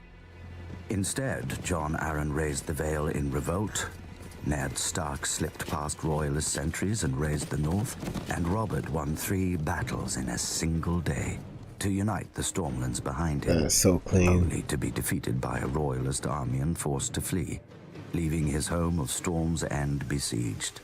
Man. The Hand of the King finally cornered Robert in the town of the Stony Sept and sent his soldiers door to door searching for the rebel leader. But the villagers hated the Mad King and loved Robert and kept him one step ahead of the soldiers until only one refuge remained. As the soldiers closed in, of course, Robert with the ladies of the night belly out rang out. Hearing of Robert's plight, our father and Jon Arryn had rushed to the Riverlands and enlisted our grandfather Hoster Tully to help them. Together, they routed the Hand's army and rescued Robert. To celebrate and cement the Tully alliance, our father wed our mother Catelyn, and Jon Arryn took our aunt Lysa. Only a fortnight later, both men rushed back into the field, for the dragon had finally woken. While my father's servants were losing my father's kingdoms, my brother Rhaegar had been cooped up with his mistress, whore, whatever else, I'd call her a distraction. But now Rhaegar came to his senses and returned to King's Landing. He persuaded our father to summon his estranged friend, Lord Tywin Lannister. It's just, I'm sorry, I'm thinking about the fact that Rhaenys is dead. No, I'm playing. I'm thinking about the fact that Viserys still got this job. He died in the hell's that glitter? Oh, it's the damn jacket I had. Viserys still doing these voiceovers. He died season 1, right? But he working these voiceovers. But now Rhaegar came to his senses and returned to King's Landing. He persuaded our father to summon his estranged friend, Lord Tywin Lannister, the richest and most powerful lord in the realm. Rhaegar himself would lead the royal army against the usurper, Robert. On the banks of the Trident, my brother fought the man whose wife he'd stolen, and who fought to steal his birthright in return. In the end, Robert wanted it more. His hammer shattered my brother's armor, and its rubies fell into the river like raindrops, vanishing in the current. With Rhaegar's defeat, nothing stood between Robert and King's Landing. Imagine the king's surprise a fortnight later when he saw not stags, but lions outside his gates. Confused. His former hand, Tywin Lannister, had come to the capital with a force even Robert couldn't match. Hey, we're here to help! Loyal to the king. Goofy ass. Trusting what he wanted to believe, Aerys ordered the gates opened, and the Lannister forces dutifully began to rape, pillage, and murder the king's actual loyal subjects. When Eddard Stark finally arrived at the capital with Robert's army, he found Lannister banners hanging over the sacked city, Targaryen corpses littering its streets, and Sir Jaime Lannister sitting on the Iron Throne. Below him, the Mad King Aerys, whom Sir Jaime had sworn to guard, lay in a pool of his own blood from a sword thrust through his back. Lord Eddard might have thanked Sir Jaime for doing the realm a favor, but honorable as he was, Lord Eddard condemned Sir Jaime as a kingslayer, a name he would never escape. Damn, that's tough. Unlike Lord Eddard, Robert appreciated my contribution to his glorious victory. He pardoned me for my crime and even kept me on his Kingsguard beside Sir Barristan Selmy, who'd been wounded at the Trident fighting for Rhaegar. True, both of us had failed to protect our Targaryen charges, but perhaps that's what Robert liked most about us. Yeah. When my father presented Robert with the bodies of Rhaegar's wife and 2 children, Ned Stark hiked up his skirts and demanded Robert send their killer to Dorne and me to the Wall. But I saw what Ned couldn't. Robert was ashamed of the bodies, and more ashamed of his relief.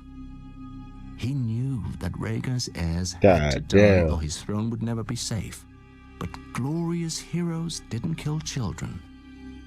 They simply didn't punish their murderers. No doubt I would have suffered a similar fate. But my father had wisely sent me and my pregnant mother to Dragonstone. When the usurper heroically sent men to kill me and my newborn sister to protect his stolen throne, a loyal knight smuggled us across the narrow sea to Essos.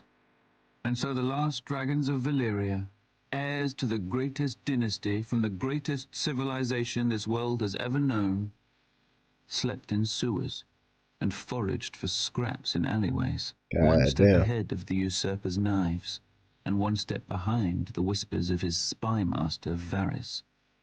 But we won't run forever. One day I'll return to my kingdoms with an army, take back my throne, and repay all traitors with the only coin my family knows. The iron price. Oh. Blood.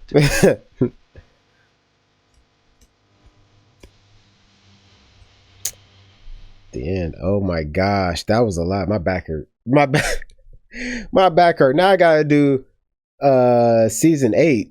Wait, only 26 minutes? Oh, I guess it is only 6 episodes, so it's shorter. That's really short. Oh, never mind. This is edited, so maybe he cut out a lot. I was about to take a break, but maybe I should just go ahead. Let's go, baby. King's Landing is both a city and a curse. Aegon the Conqueror was the first king to land there. His first conquest, a tiny village at the mouth of the Blackwater River, where he raised a wooden fort. When it became clear that Aegon would earn his title, people flocked to the fort and renamed it King's Landing in his honor. The ploy succeeded, and Aegon chose King's Landing for his capital over older and more beautiful cities like Old Town and I like that. Anywhere else. A little humble, right? He said, "No, I want to build. I don't want to use what y'all already got. No, I want my own place, something that I can raise and something I can create." I feel that. I do. The carrying of probably, you know, like if I'm Aegon, you know what I'm saying? Like I'm going back to King's Landing. Y'all appreciate me. All right, let's really build this place up. You know what I'm saying? What'd you say? Rainies? Oh yeah, I'm coming to bed. Like, and stop, y'all, stop, for real, stop. What'd you say, Vicinia? Yes, the battle is that way. Anyway, Rainies, stop, y'all, stop. Y'all crazy. Favor thus became the foundation of the city, and blood its bricks. Maegor the Cruel, Aegon's son, completed the city's famous Red Keep to hold the trappings of power. The royal family. Wait, what? I'm over here laughing at my own jokes and shit. Like, come on. Thus became the foundation of the city, and blood its bricks. Old Town and anywhere else. The carrying of royal favor thus became the foundation of the city, and blood its bricks. Maegor the Cruel, Aegon's son, completed the city's famous Red Keep to hold the trappings of power. The royal family, the King's Guard, and the Iron Throne. Yeah. To maintain the new castle's secrets, Maegor murdered all its masons and craftsmen at a feast, which he catered with the new castle servants, who soon found all its secrets for themselves. When the Faith Militant challenged his rule, Maegor raised their sept of remembrance to the ground with them inside at prayer and erected the dragon pit on the ashes. And now the only dragons in the city are golden. Like most kings, Aegon and Maegor missed a central truth. That a king lands is less important than what he lands on. The people, who will never visit his Red Keep, or his Dragon Pit, or any of his noble monuments to nobility, because they're too busy holding up his realm. Without the slums of Flea Bottom and the poor and desperate folk it produces, who would fight the king's wars and cook the king's meals, and admire him as he rode past at speed? Without its winding dark alleys and pot shops, where would the Red Keep empty its sewage? Of all kinds. Without the Street of Flour, the king would have no bread. Without the Street of Steel, the king's armies would have no swords, armor, or victories. Without the Street of Looms, the king would go naked. And without the Street of Silk, he wouldn't enjoy it. Wow. Without the Street of Sisters, the king would have no humility. Goddamn red light district, ain't it? Without the Street of Sisters, the king would have no humility. It leads from the ruin of the Dragon Pit to the ruin of the great sept of Baela, where the Targaryens and Baratheons buried their kings, until Cersei Lannister unburied them. Now those kings are ashes, scattered on the wind, and nobody marked where they landed. A palace without people is a tomb. A realm without people is scenery. The Greyjoy Rebellion, Jaime and Euron.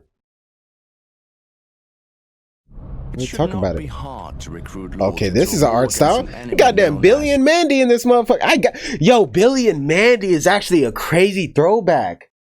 The Grim Adventures.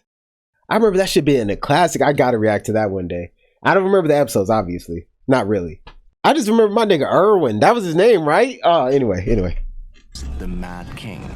We can even understand the lords who chose to honor their oaths and fight for him. But the Krakens of House Greyjoy set out Robert's rebellion on Pike with their tentacles up their arse.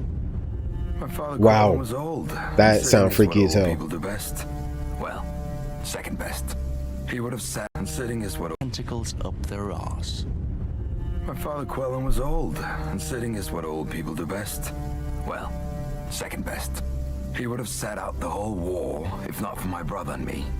We convinced him that nobody would fear the walls of the sea if we curled up by our fires while others feasted on the spoils of the Mad King. So the old man creaked into his rusty armor and set sail for the Reach, only to be routed by Tyrell longboats.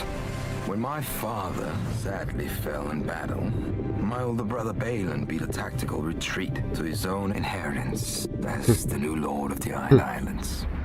I'd rather die in the Reach than live on the Iron Islands. The roses are prettier to pluck, but my brother was getting old and felt that longing to sit, and the sea stone chair was as good a place as any. Within a few years, he realized that sitting is only fun if everyone else has to stand. He had the priest reforge. What? No, that's not right. They picked up sticks on the beach, wove them into a new ancient driftwood crown, and declared Balon the king of the Iron Islands. Unfortunately for my brother, the other king in Westeros, Robert Baratheon, was famously bad at sharing, and his father by law and warden of the West, Tywin Lannister, had a mighty fleet at Lannisport within striking distance of the Iron Islands. Yes, you were very clever, and how brave, burning our ships at anchor in the night. They would have burned the same in daylight. Iron's a lazy beast. You didn't rouse until long after I set fire to your proud mane. I planned it all, you know. My first torch took your father's flagship. If it makes you feel better, we didn't loot it. Out of respect. And time. I was gonna say, yeah, right. I don't think I ever saw Robert happier than the day he heard about the Greyjoy Rebellion. He'd been king for a handful of years. Right, he's ready to do something. Many handfuls of other things. And wow. It was clear to him and everyone else how ill-suited he was to rule. But battle he could do. Unfortunately, by the time we raised our army, we seemed to be winning the war. Balon's eldest son, your nephew, died trying to storm Seaguard, and his men were thrown back into the arms of their drowned god. If we wanted battle, we'd have to hurry north before the Ironborn put down their own rebellion. And we would have, if I had my way. Rebelling was a stupid idea. Never stopped your people before. Before Balon put those sticks on his head, I told him that if he wanted to rule the Iron Islands, all he had to do was give King Robert a tour of them. Why waste our forces fighting a war we couldn't win for a place our enemy wouldn't want? With the Iron Fleet, we could reef not just Westeros, but the rich lands beyond the Sunset Sea. But my brother was too attached to that sea stone chair. He commanded me to sail the Iron Fleet against Robert's navy before we could ferry his army to Pike. A navy commanded by Robert's younger brother, Stannis, most known for sitting in a besieged castle eating dogs and horses. Remind me, how did you fare against a man who'd never commanded ships in battle? Nearly too well. Stannis smashed your iron fleet at Fair Isle.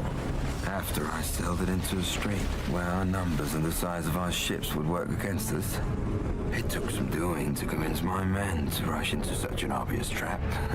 Stannis was not a subtle man. You would rather claim treason than defeat.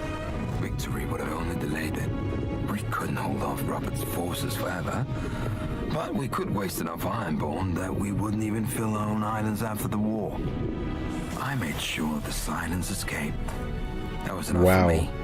That, and watching your army smash my brother's castle soon afterwards. He did talk about how he loved watching that straight when he was talking to Jamie. Just abandon him after Fair Isle. Why risk your precious life fighting for him at Pike? I wanted to kill the best knights in Westeros. You failed. So did you. I expected pursuit when I fled Pike on the silence. But I suppose you were too busy not punishing my brother to not punish the man who burned your father's fleet. And now, I'm back. You were back. But what is the King of the Iron Islands when he's off the Iron Islands? I'll never see those shit-stained rocks again. Wow. But I'm getting old. And I find myself wanting to sit down. As my father and brother did in their time. They just chose the wrong chair. Shut up, bro. Just because you got goals and the Blackfires. Hey, I know I talked about how crazy it is that what George has created, but I specifically couldn't imagine keeping all these names in your head straight. Like, once you make a character, it's like, okay, yeah, you do this. All right, now this character is dead. And now I'm going to write a bunch of more story. I'm going to write the next 100 years. Wait, who was that character back then that died with the... And then some of them share names. So I'd be like, bro, who the fuck? I couldn't write a book. Period. But I couldn't write a book where there are so many damn characters, so many lineages and all that. And then you're just trying to figure out, bro, who the fuck died here? Yo, who fought over here? Oh, who was in this battle? No way. His house would have to be covered in like sticky notes or something to come up with this, to like keep things in line. Like you got stringers, like a detective show, and just connect this shit. Of his name is remembered by history as the unworthy. Quite a feat considering the other kings of Westeros.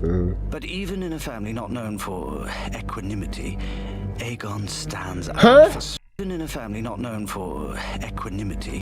Equanimity. State of being calm and balanced. Equanimity. Kings of West by history as the unworthy. Quite a feat considering the other kings of Westeros. But even in a family not known for equanimity, Aegon stands out for spiteful incompetence. He tore apart the realm simply because he couldn't rule himself, much less Westeros. As a young prince, Aegon's wit made him beloved at court and won him forgiveness for youthful indiscretions. But the cold steel of the Iron Throne didn't temper his passions. King Aegon proclaimed that if he had to spend his days being pricked by 1,000 swords, he'd spend his nights pricking others with his one. Lords sent their daughters from court so they would not catch the king's eye, whilst other lords summoned the daughters to court so they would. Wow. The only woman in whom he took no pleasure was his sister and wife, Nerys. Wow. Even after she gave him a son and heir, Daeron. Perhaps Aegon was jealous Daeron? of her. That's a fire name. Even after she gave him a son and heir, Daeron. Perhaps Aegon was jealous of her supposed love for his brother, the legendary hero Prince Aemon, the Dragon Knight. Really? Aegon was most certainly jealous of him. Not of his bravery or honor, but how young maidens swooned and old whores cried at the songs about him. But most likely, Aegon disregarded his wife and son because he chafed at restraints of any kind. Be they the bonds of marriage, at his wife and son because he chafed at restraints of any kind. Be they the bonds of marriage, or patrimony, or even reason. When Prince Daeron objected to his father's foolish plan to invade Dorne, Aegon incited a lickspittle lord to accuse the queen of adultery with Aemon, making Daeron illegitimate. Prince Aemon defended the Queen's honor in trial by combat. But while the Lord's claim publicly died with him, no sword can kill a rumor. Out of spite and pique, Aegon had seeded doubt into his own heir's claim to the throne, which bore bitter fruit with the birth of another son, the bastard Daemon Waters, by the king's own cousin. Raised in the Red Keep on account of his mother's royal blood, Daemon grew tall and powerful, and excelled at all the martial skills that men wrongly value in leaders. Instead of protecting his own heir from a rival, Aegon knighted Daemon at 12, and shocked the realm by bestowing on him the Conqueror's own Valyrian steel sword. He even let the boy renounce his common bastard's name and take the Targaryen sword's name for his own, becoming Daemon Blackfire. Still, though a name can change, blood can't. And Daeron was Aegon's only true-born son, until he wasn't. On his deathbed, Aegon forever earned his epithet by legitimizing all his bastards, from the base-born sons of whores to the great bastards of noble ladies, including Daemon. Fittingly, Aegon's last act was to thrust himself into the realm and seed chaos. A Targaryen without self-restraint may have led Westeros to the brink of ruin, but the Highborn pushed it over. Though Daeron governed justly and wisely, correcting the worst excesses of his father's rule, many lords had grown rich off these excesses and did not approve of Daeron's reforms, particularly the peace he struck with Dorne. The malcontents rallied to Daemon and whispered that he should be king instead of his brother, whom, thanks to Aegon, many suspected was a bastard. At first, Daemon indulged these lords out of courtesy and vanity, but over time their grievances and flattery wore down his objections, along with any sense of obligation to the half-brother who had granted him lands and a wife. Daemon agreed to claim the throne by right of birth, and more importantly, arms. A wheel with two hubs will not turn, and a kingdom with two kings will burn, as the saying goes. Not that such a cost ever stopped him. Daemon agreed to claim the throne by right of birth, and more importantly, arms. A wheel with two hubs will not turn, and a kingdom with two kings will burn, as the saying goes. Not that such a cost ever stopped anyone with even the remotest claim and opportunity, much less House Blackfire. Their rebellions consumed tens of years and thousands of lives. Perhaps that was the true problem with the Targaryens. The blood of the dragon runs hot, and fire consumes. Perhaps what Westeros needs is a ruler born not from fire, but from snow. Wow. I thought he was gonna say Salt and whatever the fuck the prince that was promised is born from. Tormund Giantsman. Hold up, that was so much, bro. And I'm just gonna depend on when I'm editing to. So okay, okay. Now that was really, they explained a lot more about Aegon the Unworthy, and I guess his motivation behind legitimizing all the bastards. But like that dude is weird, bro. And because it's Varys, I'm inclined to believe a good amount of that and take it at face value. The South, I guess, since it's Tormund talking about this, he just means what we consider the North. I don't know. For thousands this of years, is crazy. When my people looked south, right, they saw only a wall of ice where lonely crows perched. The Neelers had stolen our horizon. When our tools shattered against frozen rock, or our boats capsized in rough seas, or bears and shadow cats snatched our game, we cursed the soft men of the green lands beyond the wall. We cursed, and we envied. Huddled around our fires, we told tales of how the Southerners lived. How their stone houses touched the clouds and their bellies touched the ground. How their women fainted at the sight of blood and wouldn't knife a man even when he slept. How they wouldn't miss a few swords or rings or daughters. But now we've seen the real South, and we have to admit, we're disappointed. Southerners live life bent over, in the fields, in courts, in bed. They drink too little beer and they eat too many plants. In the North, a man's worth is in his hands and his stories, not his fancy name and fancy talk. With good steel, a man can hunt, kill, and live. What can a man do with gold, except shine? But what should I expect from a people who all want to sit on the iron chair? A waste of good metal. You can make better seats. I've used them. Nah. How am I supposed to get comfortable on a bunch of swords? I like Tormund, bro. I really do. Now I see why all your queens are fighting over it. Maybe your southern asses are soft enough to take it. Yeah. Give me a proper seat any day. Or a proper southern ass. God. As long as it isn't in the south. From what I hear, King's Landing is even hotter and madder than Winterfell. Full of oath breakers, rich shits, Hotter and than tiny Winterfell, women. yeah. They'll kneel to anyone with an army, or gold, or special blood. Nobody can tell me if it's more red, or less red, or what. Maybe it's purple. If the Dragon Queen wants a bunch of kneelers to be stomping along after her, she can have them. But my people have had enough. The dead are gone from the north, but the south is full of them. You just can't tell the difference. Okay. Wow, the Defiance of Duskendale. Who the fuck is that? That sounds like an episode of goddamn King of the Hill. The coin of Ares, second of his name, had landed on Madness. But half the coins of the Targaryens had landed so. Yet only Ares would be known as the Mad King, thanks in no small part to the Defiance of Duskendale. Duskendale was the greatest Hold up, what? Ares would be known as the Mad King, thanks in no small part to the Defiance of Duskendale. Okay. Duskendale was the greatest port on Blackwater Bay until Aegon built King's Landing. As the capital grew richer and more prosperous, it sucked ships and gold away from Duskendale. To halt its long decline, the Lord of Duskendale, Sir Dennis Darklin, petitioned King Aerys for a royal charter that would allow him to levy his own port fees and taxes, which would obviously be lower than in King's Landing. The Hand of the King, Tywin Lannister, refused. But, knowing of the tension between the Hand and its king, Sir Dennis invited the king to Duskendale to evaluate his petition himself rather than deferring to his hand. Wow.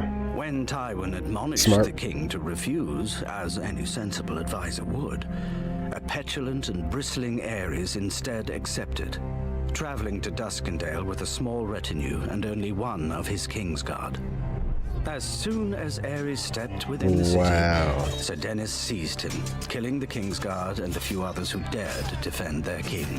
Wow. Aerys was hauled to the dungeons to have his beard pulled and have other petty cruelties inflicted on his royal person. Lord Tywin immediately raised an army and marched on Duskendale, but Sir Dennis threatened to kill the king at the first signs of an assault. If Sir Dennis hoped to force Tywin to offer terms, he didn't know Lord Tywin, who refused to even parley until Sir Dennis released the king and surrendered. The royal army surrounded the city and the royal navy blockaded it. Sir Dennis had clearly not anticipated such obstinacy. Who? Obstinacy? Clearly not anticipated such obstinacy. The quality or condition of being obstinate. Stubbornness. Got it. Nor that the king's hand would be in no rush to save the maddening king, when, as Lord Tywin himself pointed out, the realm had a better option in the king's much more stable son, Prince Rhaegar. After 6 months, So you didn't really give a Tywin's fuck. patience was at an end. Or at least, none Said could 6 claim he months? lacked Tywin's patient stable son, Prince Rhaegar. After 6 months, Lord Tywin's patience was at an end. Or at least, none could claim he acted recklessly if he now stormed the city and Sir Dennis killed the king. But the dutiful and honorable Sir Barristan the Bold volunteered to infiltrate the city and rescue his king single-handedly, as befit his Kingsguard oath. Tywin couldn't refuse such valor, publicly. Right. And so begrudged Sir Barristan one night. Then he would storm the city and put every man, woman, and child to the sword. Golly. With only his hands, Sir Barristan climbed the This city boy, walls. this boy Tywin be ready to kill innocent people. He be, I don't care if you're a child, a woman, a man just working, it don't matter, you're dead. Like, god damn. And this y'all hero, right? No, let me stop. Dark of night and snuck through the city disguised as a beggar, evading patrols and suspicious townspeople. Okay, Barristan. When he reached the walls of the city keep, the Dun Ford, he scaled those by hand as well. God damn. Even dispatching Yo, the Barristan wall in his guard younger before he could days. sound an alarm. With incredible bravery and luck, Sir Barristan made his way to the dungeons and freed his king. Then Sir Barristan's luck ran out.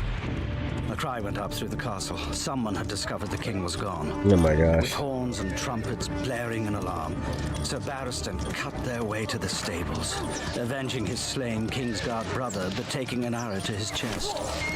Slipping through the castle gate just as it closed, the wounded Sir Barristan and Ares rode through the roused town, God damn. racing for the city walls and beyond it the safety of the royal army. Wow. Lord Tywin's archers raced forward to clear the walls of defenders, and Sir Barristan the Bold earned immortality by delivering King Ares to the waiting, if not welcoming, arms of his hand. That is His fire. hostage, I'm not Sir gonna Dennis lie. surrendered and begged mercy from the same king he'd imprisoned. Most men would have had none. Ares had 6 months? You were doing all this for 6 months. And now you're like, please, sir. Off with his head. Fuck you talking about? the same king he'd imprisoned. Most men would have had none. Ares had less. He commanded Sir Dennis to be executed along with any man, woman, or child who bore his family name. Wow. And anyone who once had. Wow. As for Sir Dennis's foreign wife, who had urged his defiance, Ares commanded that her tongue and womanly parts be torn out, and she be burned alive. It was his first time passing such a sentence. Golly. It must have given him a taste for it. Oh my For goodness. the king rescued from Duskendale was not the same. He was king who pissed. entered it. He was. If Tywin was already thinking Rhaegar was a better fit to rule before this, oh man, god damn! Now her womanly parts torn out and then burned alive. That's good. I mean, if she urged him to do the whole thing, I mean, that's just crazy though. That's crazy. I could see it if it was him, the dude, who really like said, yeah, let's do this. Let's the leader. If you had his manly parts, you know, torn out, then lit on fire, I could get that. Why you do it to the chick? That's what I'm saying, bro. They be a hoe in the women. Like, god damn. The dude did it. Anyway, that's what kills me about. Anyway. No, I'm gonna speak on it. People be putting too much onus on the people who encourage or advise, right? I feel like when Dany's really mad at Tyrion for coming up with these bad plans or whatever, and things don't work out, it's like, bitch, you asked for his advice. He told you the best plan, and if you can't come up with your own plan, you have to go with that plan, which means his plan was the best plan you could think of. Granted, he has information you don't have, right? But then he could just give you that information, so that's not a good excuse. As a leader, you make the decisions regardless of what your advisors say. And you know, Dany understands this because she's went against her advisors plenty of times and she made the right call. Lady Mormont understands, right? She said, let me make this decision. You just hold her crazy. But 6 months. Now that I'm really thinking about it though. Yo, he was locked up for 6 months.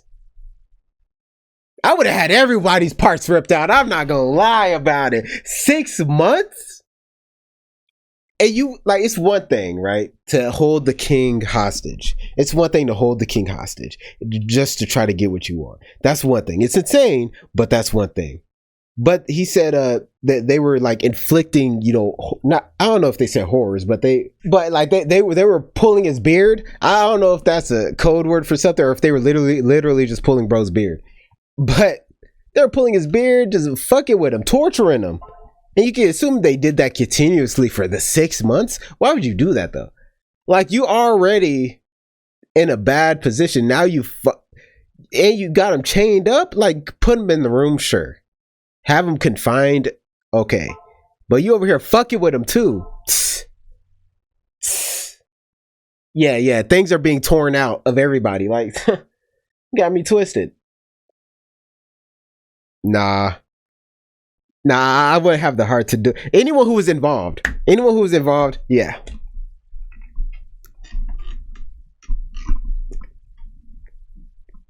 Except people who were just following orders. But him, his wife who urged him to do it in the first place, hell nah. Things gotta happen. 6 months? Nah. Just being locked up for 6 months is insane. By itself. And then Barristan, but part of my king's guard got an arrow in the chest for his trouble. And by the way, give it up to Barristan. Clap it up for Barristan, because he did his thing. Many men would crack after 6 months in a dark cell. That's what I'm saying. Many men would crack after 6 months in a dark cell, being mocked, prodded, and tweaked. Ares had arrived cracked. Now he was shattered. For years he would refuse to leave the Red Keep. Encouraged, no doubt, by his worried advisors, since he also refused to allow any blades near his person, even to shave his beard, cut his hair, and trim his nails. He began to see enemies in every shadow. Wow. Who vanished only when the fires burned. Damn. I mean, that's 6 months. Maegor the Kroll. Here we go with this now. Go ahead, speak on it, Varys. Though the Targaryens had forged the Seven Kingdoms in fire and blood, they didn't govern with them. Until they did. Maegor, first of his name, defined council as confirmation and disagreement as treason. 3 Grand Maesters tried to avert disaster. Instead of taking their advice, Maegor took their heads. Wow. As a second son and exile, Maegor was never meant to rule. But no sooner did Maegor hear of his brother's death than he flew Balerion to Dragonstone and demanded the crown. Wow. Only the Grand Maester dared object that the throne should pass to his older brother's firstborn son, Prince Aegon. Maegor insisted that the Iron Throne should go to the man with the strength to seize it, and beheaded the Grand Maester. Wow. Prince Aegon soon This is a crazy world. Word. He claimed his father's dragon, raised a host of Westermen, and marched on King's Landing while Maegor was in Old Town. Far from the capital, Maegor couldn't rally an army to match Aegon's. So he ordered his banners to swarm Aegon's larger army from all sides, confusing the young prince and slowing his advance. Beneath the god's eye, Maegor's disparate forces came together and attacked Aegon as Maegor himself swooped down from the clouds. For the first time since the doom of Valyria, dragon fought dragon in the sky. But Aegon's dragon was no match for Balerion the Dread, who was 4 times its size. When Aegon fell to his death... He's small, but he got heart. He's small, but he got heart. Maegor crazy. And could you imagine trying to do the right thing when this your boss? Or like when this guy has a dragon? Could you imagine how that conversation went? Maegor was like, hey, I'm taking the throne. And then the Maester was like, but you're dead. But you're dead. But your brother dead. It's over. Right? It's done. His army broke and fled. For slaying his own nephew, Maegor forever after became known as the Cruel. Though of course. Oh wait, his nephew. His army broke and fled. Oh, because his brother died. Got it. Yeah, makes sense. His brother died, so he was like, okay, gotcha. Fell to his death, his army broke and fled. For slaying his own nephew, Maegor forever after became known as the Cruel. Though of course, not to his face. The next Grand Maester dared object to Maegor taking a third wife when taking his second wife ruined his brother's reign, because Maegor's first wife was the niece of the High Septon. But Maegor beheaded the Grand Maester and declared war on the faith. Jesus. He set fire to the Riverlands, the Westerlands, and the Reach in a campaign to root out disloyal lords, and sponsored a more pliant High Septon. None of it worked. Maegor may have returned to the capital with 2,000 skulls of the faith militant, but most of them weren't soldiers. They were simple folk who had sheltered the outlaw Septons, or turned out in droves to hear them denounce the wicked king. The third Grand Maester dared to declare Maegor the father of his own heir. But when his second wife miscarried, and Maegor saw the monstrous stillbirth, Maegor beheaded the Grand Maester for his insolent adherence to truth. So he had no one to warn him when his third wife, sensing an advantage, declared that his second wife had been unfaithful, and produced a list of potential fathers of the misshapen child. Not only did Maegor execute his second wife and her father, his own Hand of the King, but he also marched on her family's castle and slaughtered everyone who bore a drop of her family's blood. But his third wife couldn't give him a child either. Desperate to cement his stolen throne with an heir, Maegor took 3 wives at once. Damn, this nigga, he sucks. Like, he don't... Even his own sperm hate him. Like, this is crazy. Known as the Black Brides because each were women he'd widowed in his wars. All 3 women grew full with child in time. Each gave birth to the same twisted monstrosities as his second wife. Yeah, this dude's dick blows. No pun intended. This guy, that's what happens though, y'all. When you got so much hatred in your heart, your body gonna rebel against you. But your body ain't gonna do what it needs to do sometimes. You got that much cruelty, bro. I don't know what the fuck I'm talking about. Not be a maester, much less a grand maester, to deduce the common thread here. Him, right. Though Maegor stamped out the fires of rebellion, his cruelty and fear only scattered more tinder over the realm until even the smallest ember could set the realm alight.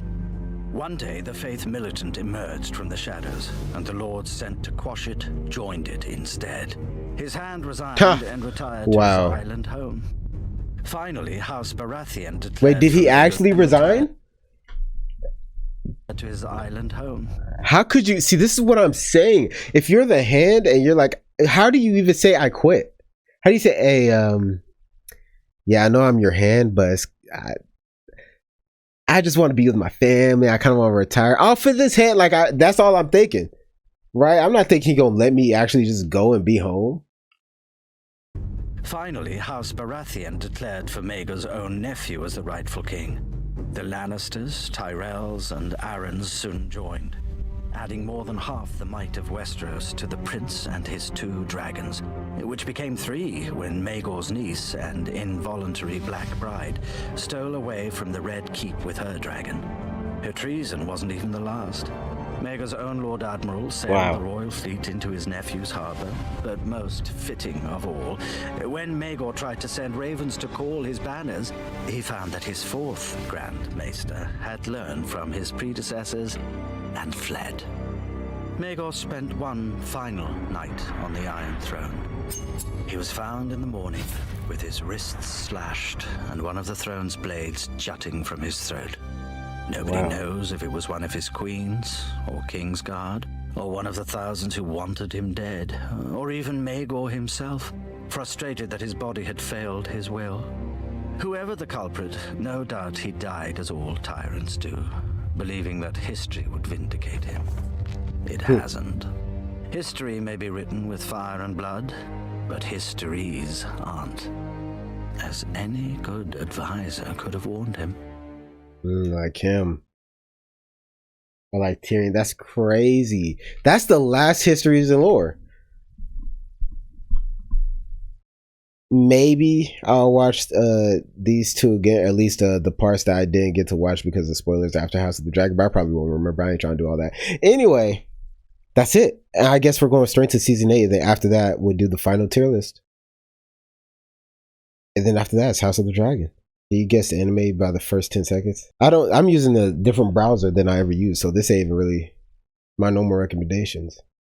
So, Attack on Titan. Yeah. I've never. Is this Mr. Stone? I've never seen it. Dr. Stone. Okay. My Hero Academia?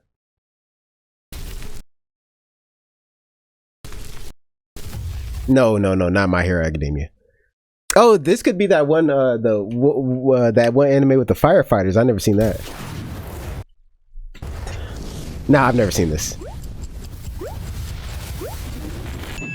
Fire Force, that's the one with the firefighters. Never seen that.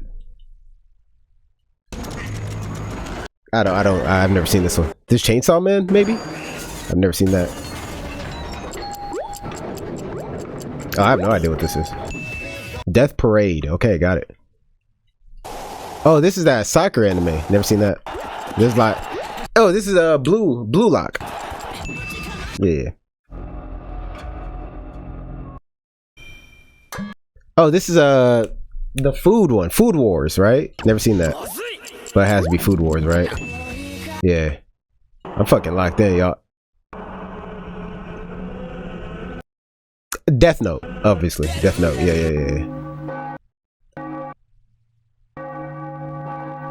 Oh, is this Cowboy Bebop? I've never seen that. I've never seen it. Yeah, but it is.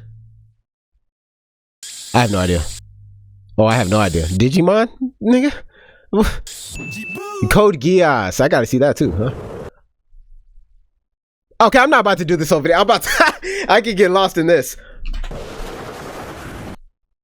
Oh, this is damn I know what it is. Let me see if I get it. If I know what I'm thinking of. Call of the Night? Never heard of that. Oh, yes, I have actually, but I did not think it was that. Beastars, I gotta watch that too. No idea. Demon Slayer. What? How did I not get that? Oh, if I listened to this, I would have gotten it. Maybe. Nah, I wouldn't have. Oh, this is Case Closed, right? Detective Conan. Is that not Case Closed? Is Detective Conan not? Fairy Tail, that anime sucked. Or I think so. Full Metal Alchemist. Okay. I think that anime sucked. I don't know. I only watched a few episodes. I was like, this ain't it. Alright, I'm not gonna do that. I'm not. Alright, I hope you guys enjoyed the video. Alright.